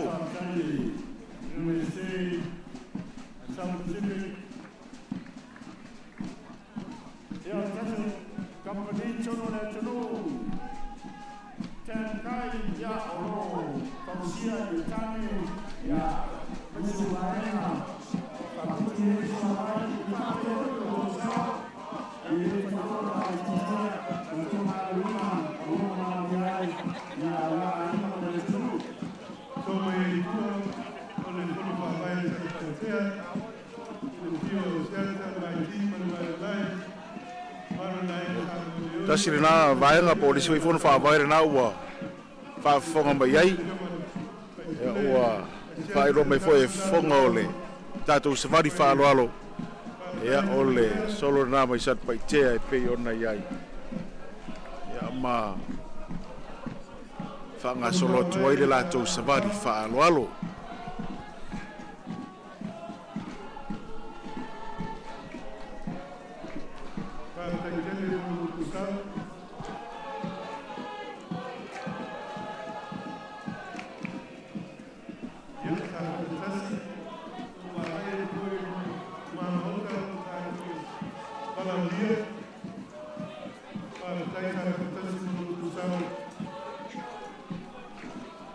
We welcome Tagāvai and Mālō led by the former Honorable Minister,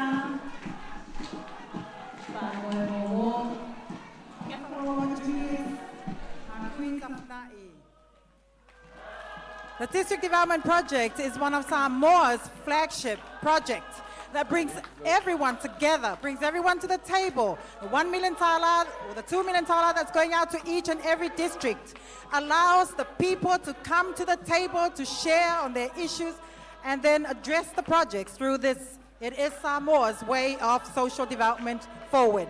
Faftaitele. Faftaitele, Funfawai. Ano ama nalo taitai atu le whionga minister. Ia o le taitai whono foi leo le soa komiti o savali whaaloalo. Ia le nawa a ngai atu. Ia o le whono whawai whaasale angatasi. Ia o le nawa fau atu. Whaarifia ma le wharisara whai.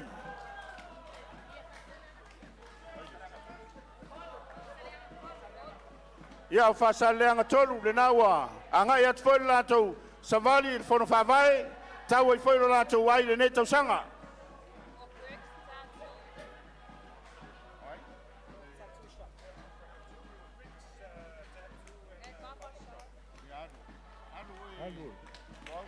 Welcome our tattoo and barber shop. Our private sector is very important to Samoa's economy. We welcome you and thank you for being part of this celebration, walking on this very sacred ground where we received our freedom.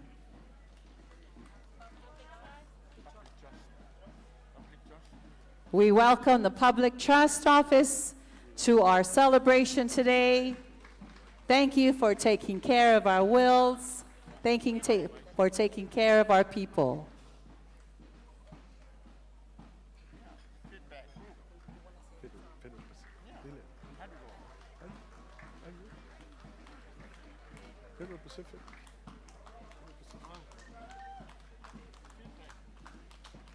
Next is FedPack Group.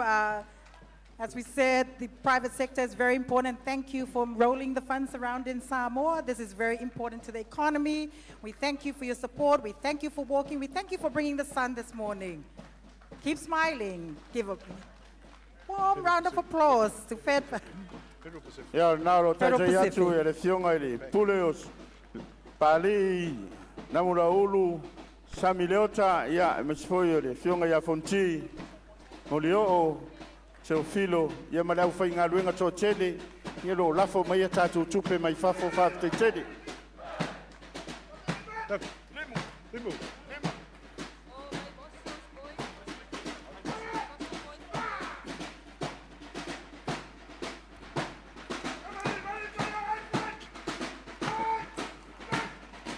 Ia o nanga mai e luma.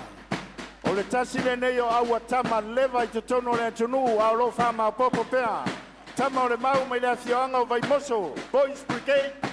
Ia o lo whaunga ina fo i le afioanga I le tele o Maliu, Mawaenga uma. Ia o lo atia e foi tupulanga. Pate tele le afioanga. Ia mo le whama popo ina o alo ma whanau.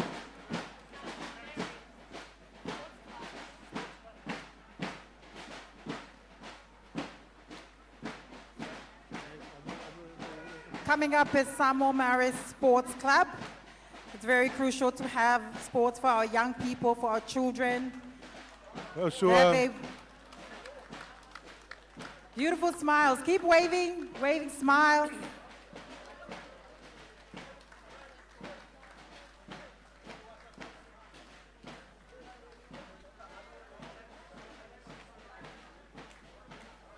Ladies and gentlemen, big round of applause. This is the Sevens rugby boys walking across.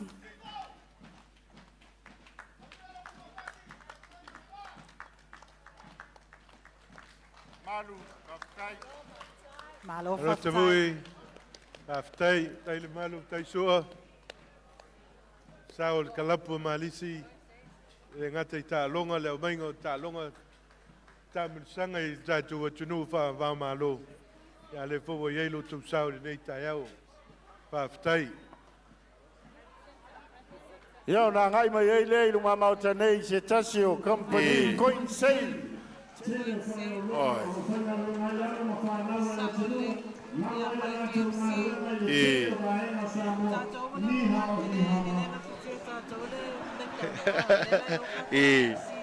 Ole uso. Uso meta nom TMC. Ya, ole la to unanga fo ile tato watono. Ala ifale oloa, fale ainga. Pe ona fainga luenga ile to tele wala mfana wala tato watono. Coin save. Male TMC. Very healthy DMC. Thank you for bringing healthy DMC tomorrow to Samoa. Ya na wana yatu ya the TMC ya tosifai le tatu farenga ya one front one for the two. Taking stage now is the Parliamentary Leadership Program of Tagāvai Productions. More than a leadership program, our is a movement dedicated to building confidence, culturally grounded and purpose-driven young Samoan practices. Building character and leaders in current futures of the secondary ways. Beautiful smiles. Yeah.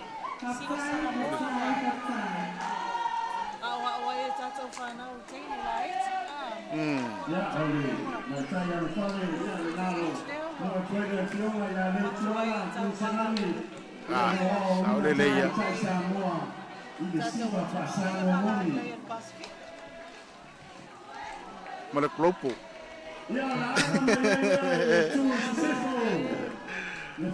Ai yo watu na level. Ai umatua.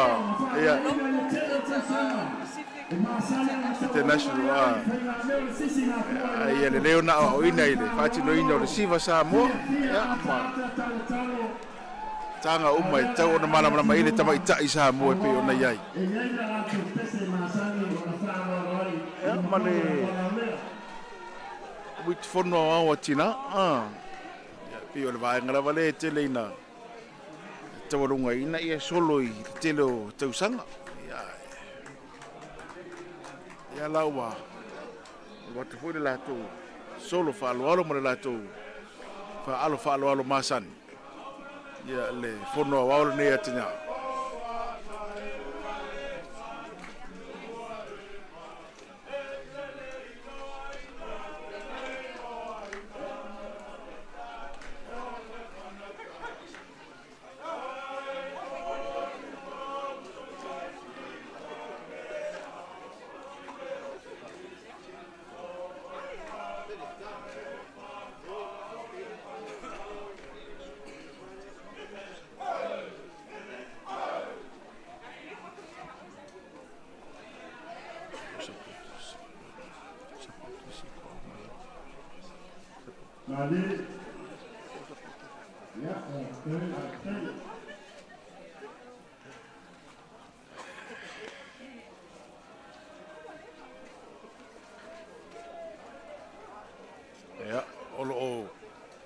Fai fo ia le fa alo masani fo ia le funo o tina e pia ona yai le alai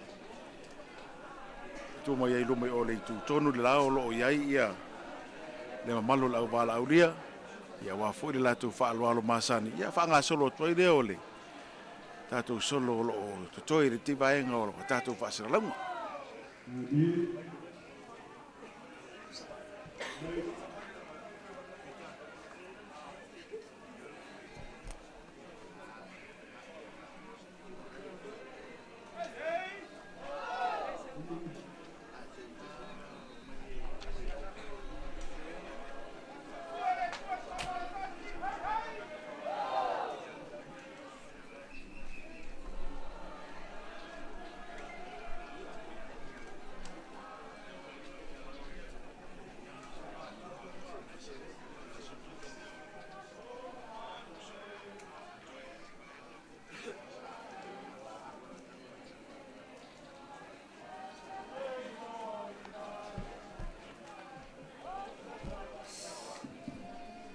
Ya,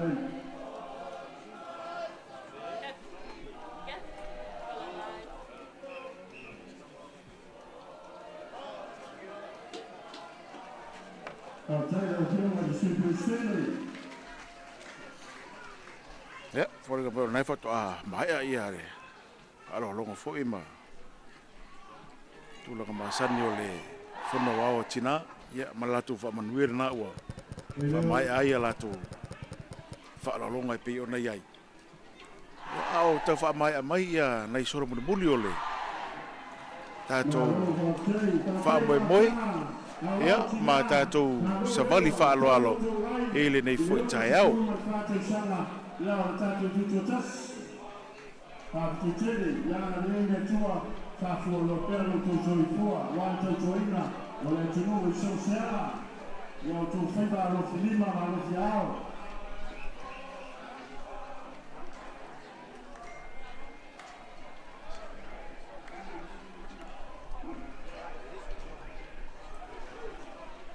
Ia, o leo anga mai ni Mālō Tuto'Atasi. O se vale, tama tuai e nani Samoa.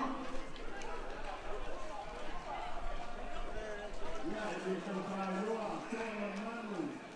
E le tātou manu Samoa e nāro. Sauniga. Ia, o i nātou na tautuina rea tunu. I le tele o TAUSAGA mai lawa i le. Tasi iwa i matasi le ua ipo e rarorangi na opi ai Samoa. Ia ma whaasoro mai ai. Ia o le nao tu kantalai ai i o leo anga mai lava o taimu la tu sao. Ia o le isi le na solo e peo na whaafonga tu iai. O le solo o le asosia tama tuai o le manu Samoa. Na o le a whaile la tu whaalo alo. E oi. O le lei lava.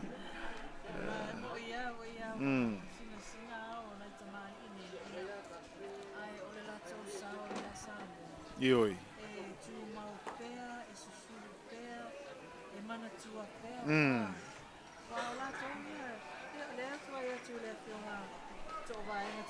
Ia, ioi.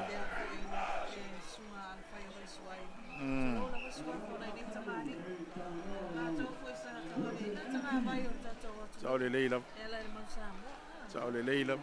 Ato esa vave ona i lor tatu o tunu i i te minau ta longa e la kapi i le utul i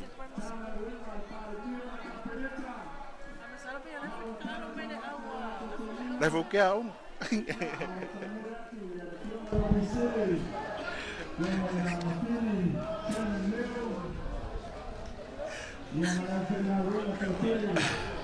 Ia, o le nāua i luma o le tatou mālō whalalongia, ia le au whaingaluenga, ia po le matangaluenga le palemia ma le kapeneta, paululu ai le fionga anga fili to mai mano shem leo. Se Mālō Tuto'Atasi le au whainga o le ofisa, ia mālo i lalo le wawainga a le fionga i le palemia. Taso whaingaluenga to tele, ia. Foi le toi na foi o tatou malo ia maole a whaingaluenga foi le pon tangaluenga le tau te iai le tau te ngaluru e tuai nei le nei foi whamoe moe statou atunu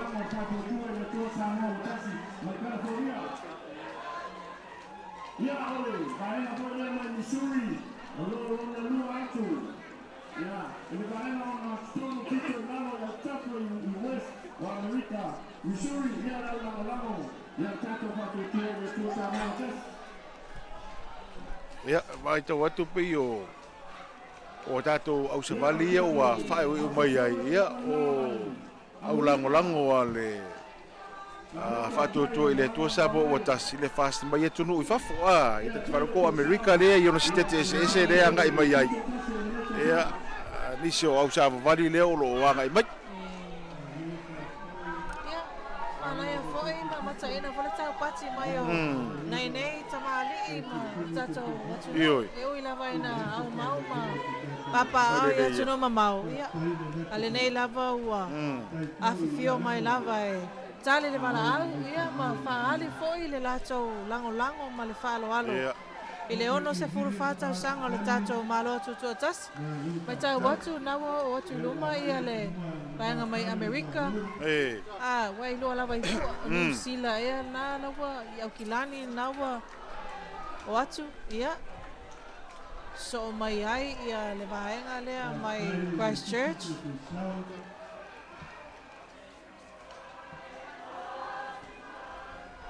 Manai, sa ore nei lapo manai pe o.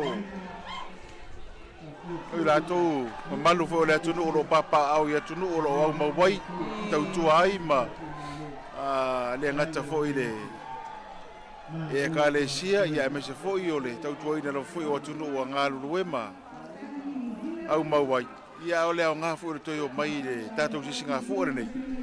Ia ma to sila i tulanga lelo ia tatou tunu lengo ka kule ku fo maua i nei tatou malama i nei ia ai wo mawole vano e anga i mai e moli mawina ia Samoa matalas sa ole wai pe fano ta wai le ta ona leila onisio o tatou au lango nei le fast ia na malanga mai lava le fon tele malu ia wale ngata ina usufono mai fono faale kalesia ia ale fowa faale lava le lango ile TATOU Tuto'Atasi ia ma ole mai tau atu le pena lea ole au lango sua lea ale fatotua le atua Samoa Watasi mai Queensland Australia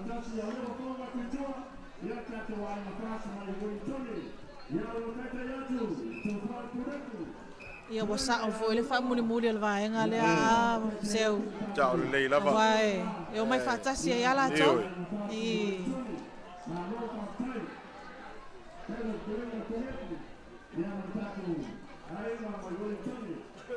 ia lo atangia la vai la e matonginga le vaenga le ia le lanu tato Tagāvai ia ma le la to foi Tagāvai ia lanu moana mu pae ba na ia te ma nge kere su ki filoi o toninga ma le ngate i toninga ia o fu i pe i longo fela vai fu a tunu o au mawai ia mala tu ta penanga o mai ai vaenga le ta ole diaspora po le diaspora fa mai is vaenga le wa o mai foi e fai lo la to lango le ngata le tai la to vaenga fa fai e fa per fa mo tele tatou Mālō ia sa ole leila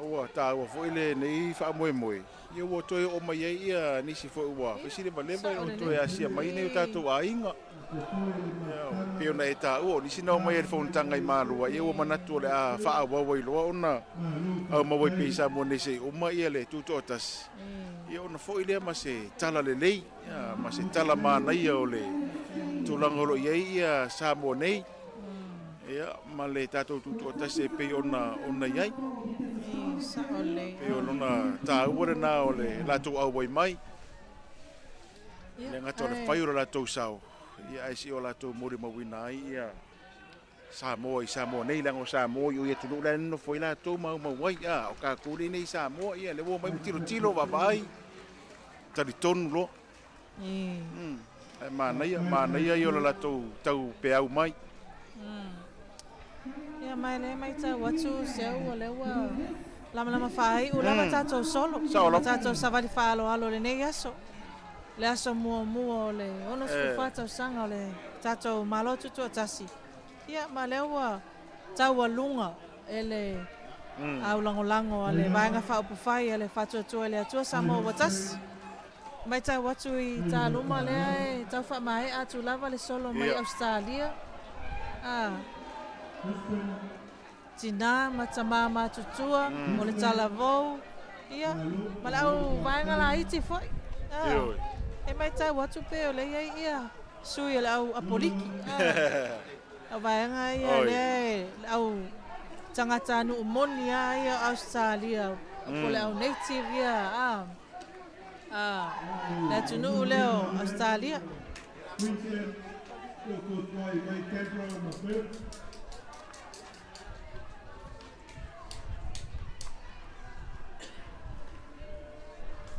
Canberra, my Perth, Australia. Yeah. Hey, let's do this one video. Yeah. Hey.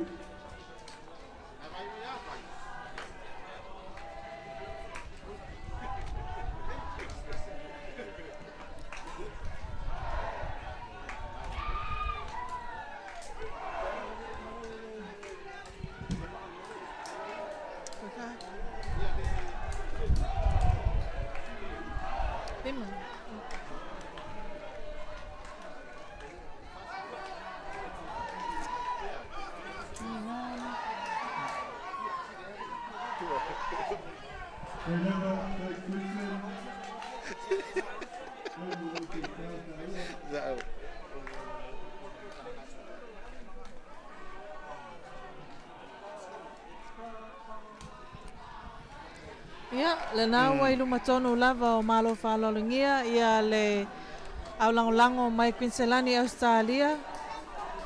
Te loa seu, o kia mga o saufua Australia. E o molo o sa wali aku siri o makuanga le te mawhainga, ma se fua. Whamangaku e ongo whakausanga. E renga kai whamangaku e, i kongu alo ke fia alu ai. Oi, ia. Ke fia o ke ngofo. Ba ele fia mai whala me lave ea. De la va, whala me lave se. Ia, e wilea. Ioi. Ia, pēla mana whai atu. Ma mao le tawasa mai o. Nai foi, sui foi o se tātou atu no. O tamali, ia, o whaletua matausi. Ia, malanga mamao mai. Ioi. Awala wale nei wha moe moe.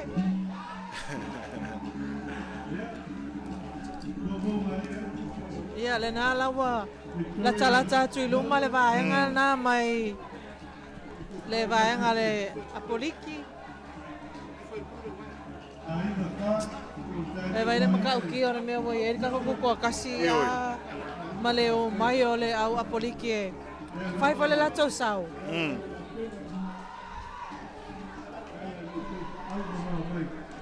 O Australia le foi e le sino mera to tele lava o le au Samoa ia ngaluen fa vai taimi. Sao le nei la. Sao le nei. Pasimano. Ia ma istulanga fa pena. So tele foi ana ia tātou alo ma whanau o manuia mai ei a inga. Ngā luenga whawai taimi.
Hei, hei lava mawan.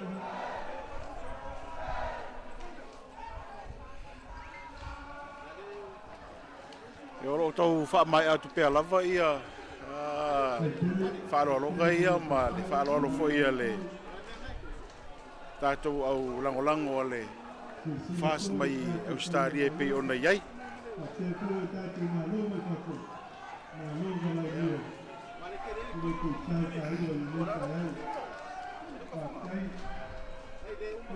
Wa whaaso solo lo fo ina mai a pei ona tau mātau atu iai. Ia mai atu loa ia tātou solo ia ona anga e mai leo le tau walunga. Ia o tātou solo e pei ona iai.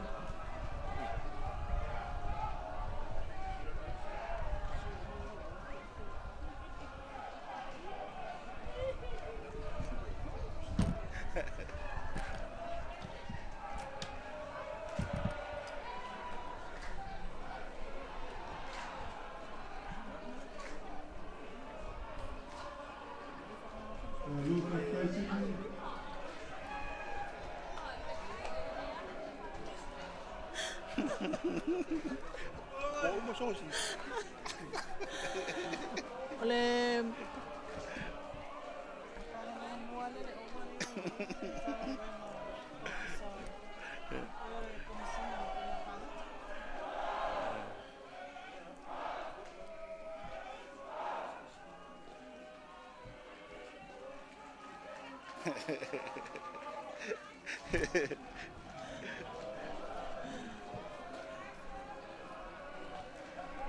ia ole nā wai lomo le tātou awala aulia ia le aulangolango fo ia le atua le atua Samoa tasi mai Sini Australia. Ola tau foi nā wa tawalunga iai ia le solo ale aulangolango sua ale vaenga whai ale fast.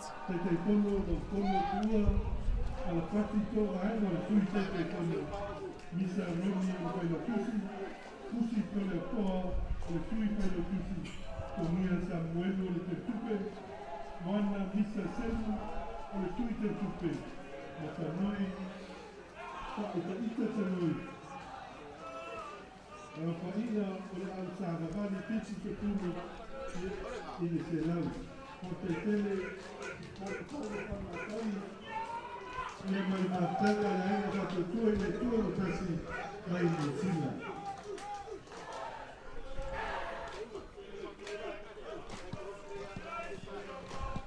Tātele te tuataisi mai tātele.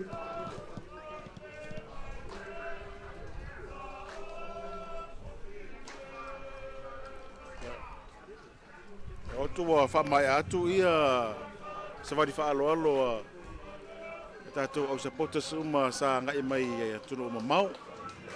Le ala ua anga i atu ma le ainga Mālō fie pe ona iai.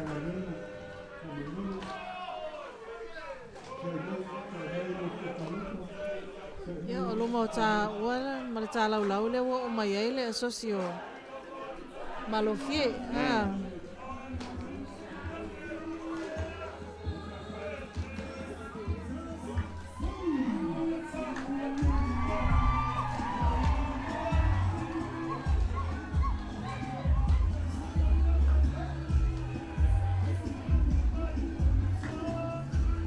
Ole official o komisio whainga pālota. Ia o loo tai mua ai le fionga ia tuia Felolo Alexander John Stanley. To ono surma lima le whaira whaingalwenga. Ma o loo ilalo le vavaainga le fionga ono po fesolai a pulu tusi upu tuinga mala.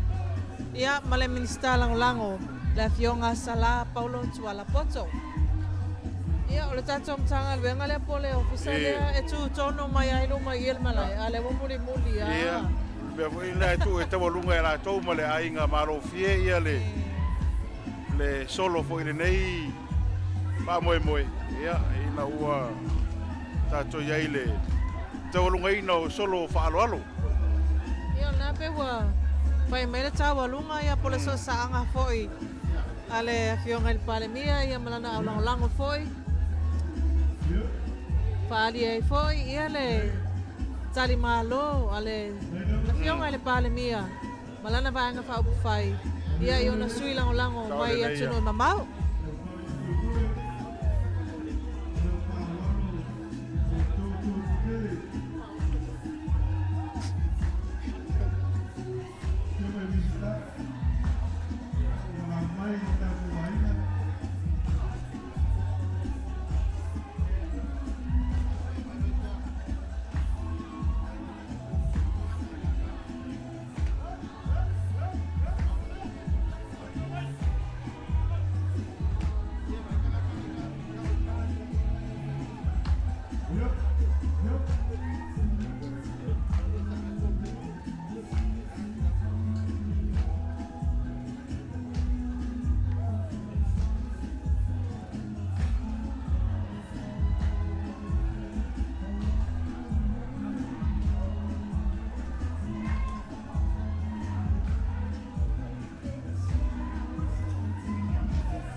Ia, ole nawa. Tawalunga atu ele tatou asosi o le Mālō fie. Ia le tatou whamoe moe o le savali whaalo alo o le nei aso. Seu o le asau sila atu ia ma sau tangtanga i atu fo i le tatou tawalunga o le nei aso. Tala whea ngai ma tango fia fo i le tawalunga ia ele ai ngā Mālō fie ia le tatou solo o tatou solo whaalo alo nei tai au. Ia pia fo i ona mōri mawina.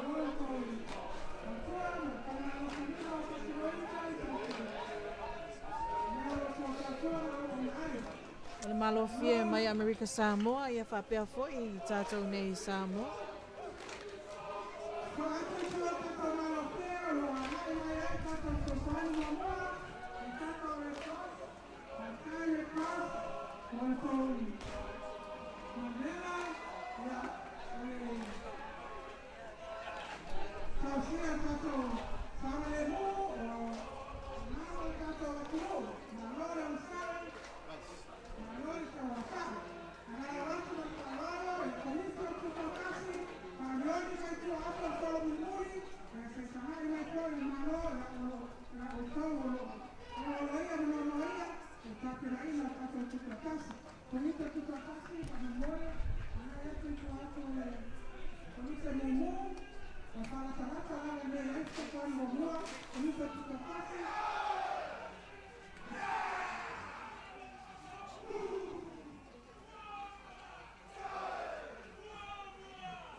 O leo watu atu le avanoa e whapupu alofa malofia o leo la pau mai wanga o le langi.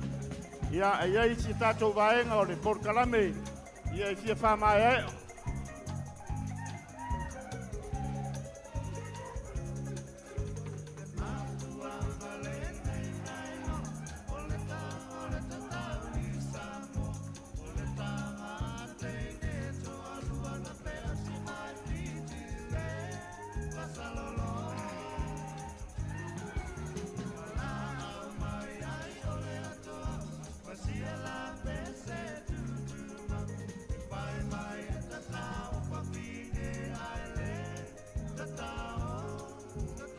Hey, hey, ho! Mālō whautai.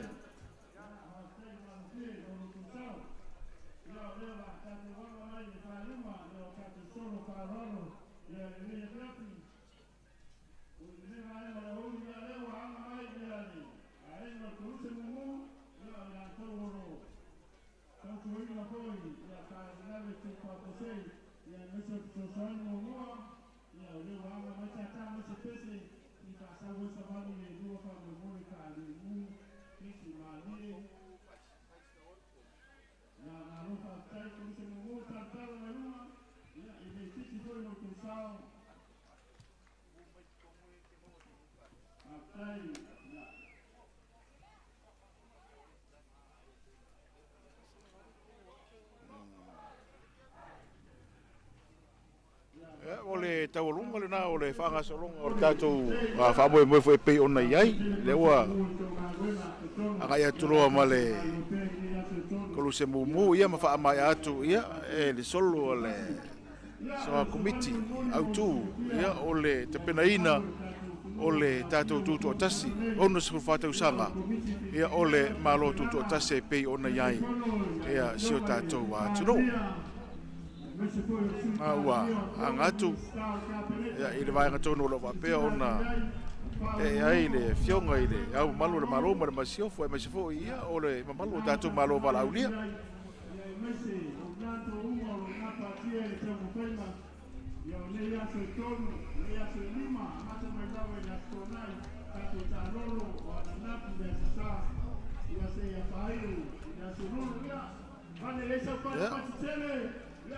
Tātou komiti o Tuto'Atasi. Lua ono, Mālō Tuto'Atasi. Rautou Māluenga le whanau tina, le ao no pō. Ia wale tautoina Samoa.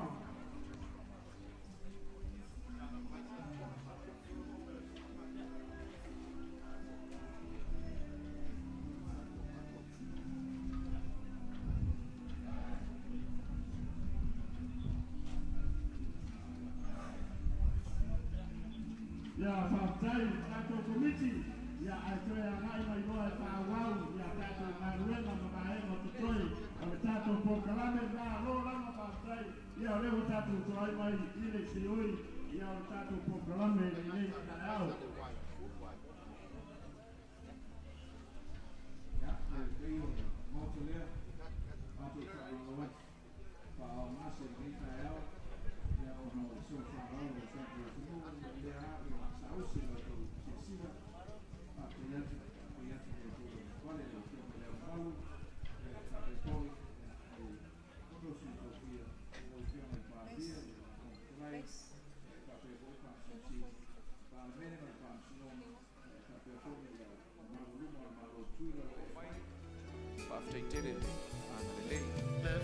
Esteemed guests, ladies and gentlemen, that concludes the March Past this morning. Can we thank you again for your patience and being here to see the end of the March Past this morning.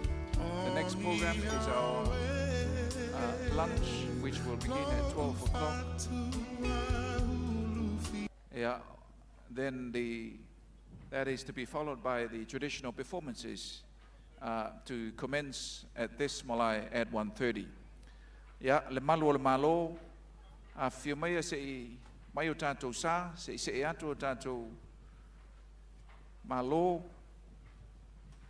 o lo iai le sport kalame o lo whaatali mai, lau fionga le ripalmia, ia e whapea fo il Mālō Australia, ia ona whaangai o iai leo isi e tātou port kalame, ai whaaftai atu i renei aso, ia i le paia o le maotalea, ia e whapea fo il whaafonga anga Samoa. Ia matele la foi o savali sa awai mtanga ruenga le tatou malo ia le foi sa tatou mori mawina ia le lava ua fa wina ai ile nei foi vaenga mo mo proclame le tai au nei ia Maria se ia o leo a fatonu ale tu la se fulu awa le tatou proclame lava ia tale iva uma ia savali falo alo tu la sfun malelua ia wa fai ale ainga alo ia ale tatou malo ia fatasi ai malo falo ale ia ona toi fo e mai le ole tatou por kalame nei le le malaya tia fau ai ole wa mai tawa to boel swinga ia ona wa talu wai wa leva na fa ngase ia tatou malo ai mai se lava i malo fala la ia le wa fa lo mai ole a era europea alo le malo longa ma tau maftanga le mai tawa to fa mai le e tala ia tatou fala ia le ai tu lai afortas le pe yo tau mata watu yai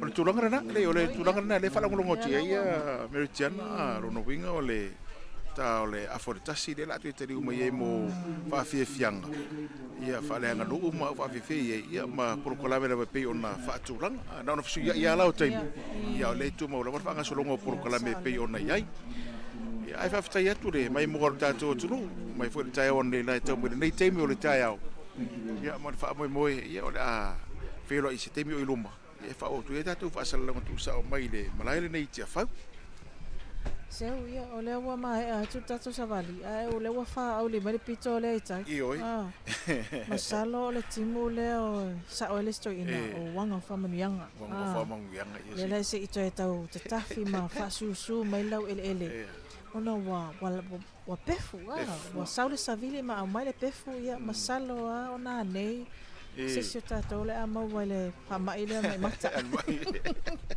fa mai mo se tu lo lava le fa fo ala le tunu ona le pito le sa tatou no fotu ai ia o le pefu ia ma saule savili ma au mai ia ai o te masalo le fa unga fo le na le ta ua taimi lungo le tatou fasalonga tu sa atu nei malatia fau malo lava le fasoa malo le fatoto ai lau fionga foi seu ia wa manai lava le ta por kalame ia ma fatoto foi ia wale famo mo se tatou watu au le lava ia manu tireina ia fo nei temi le tai au te fe lo se temi le uri nei ia tatou por kalame fa nga solo ma tatou fa fianga fa le nganu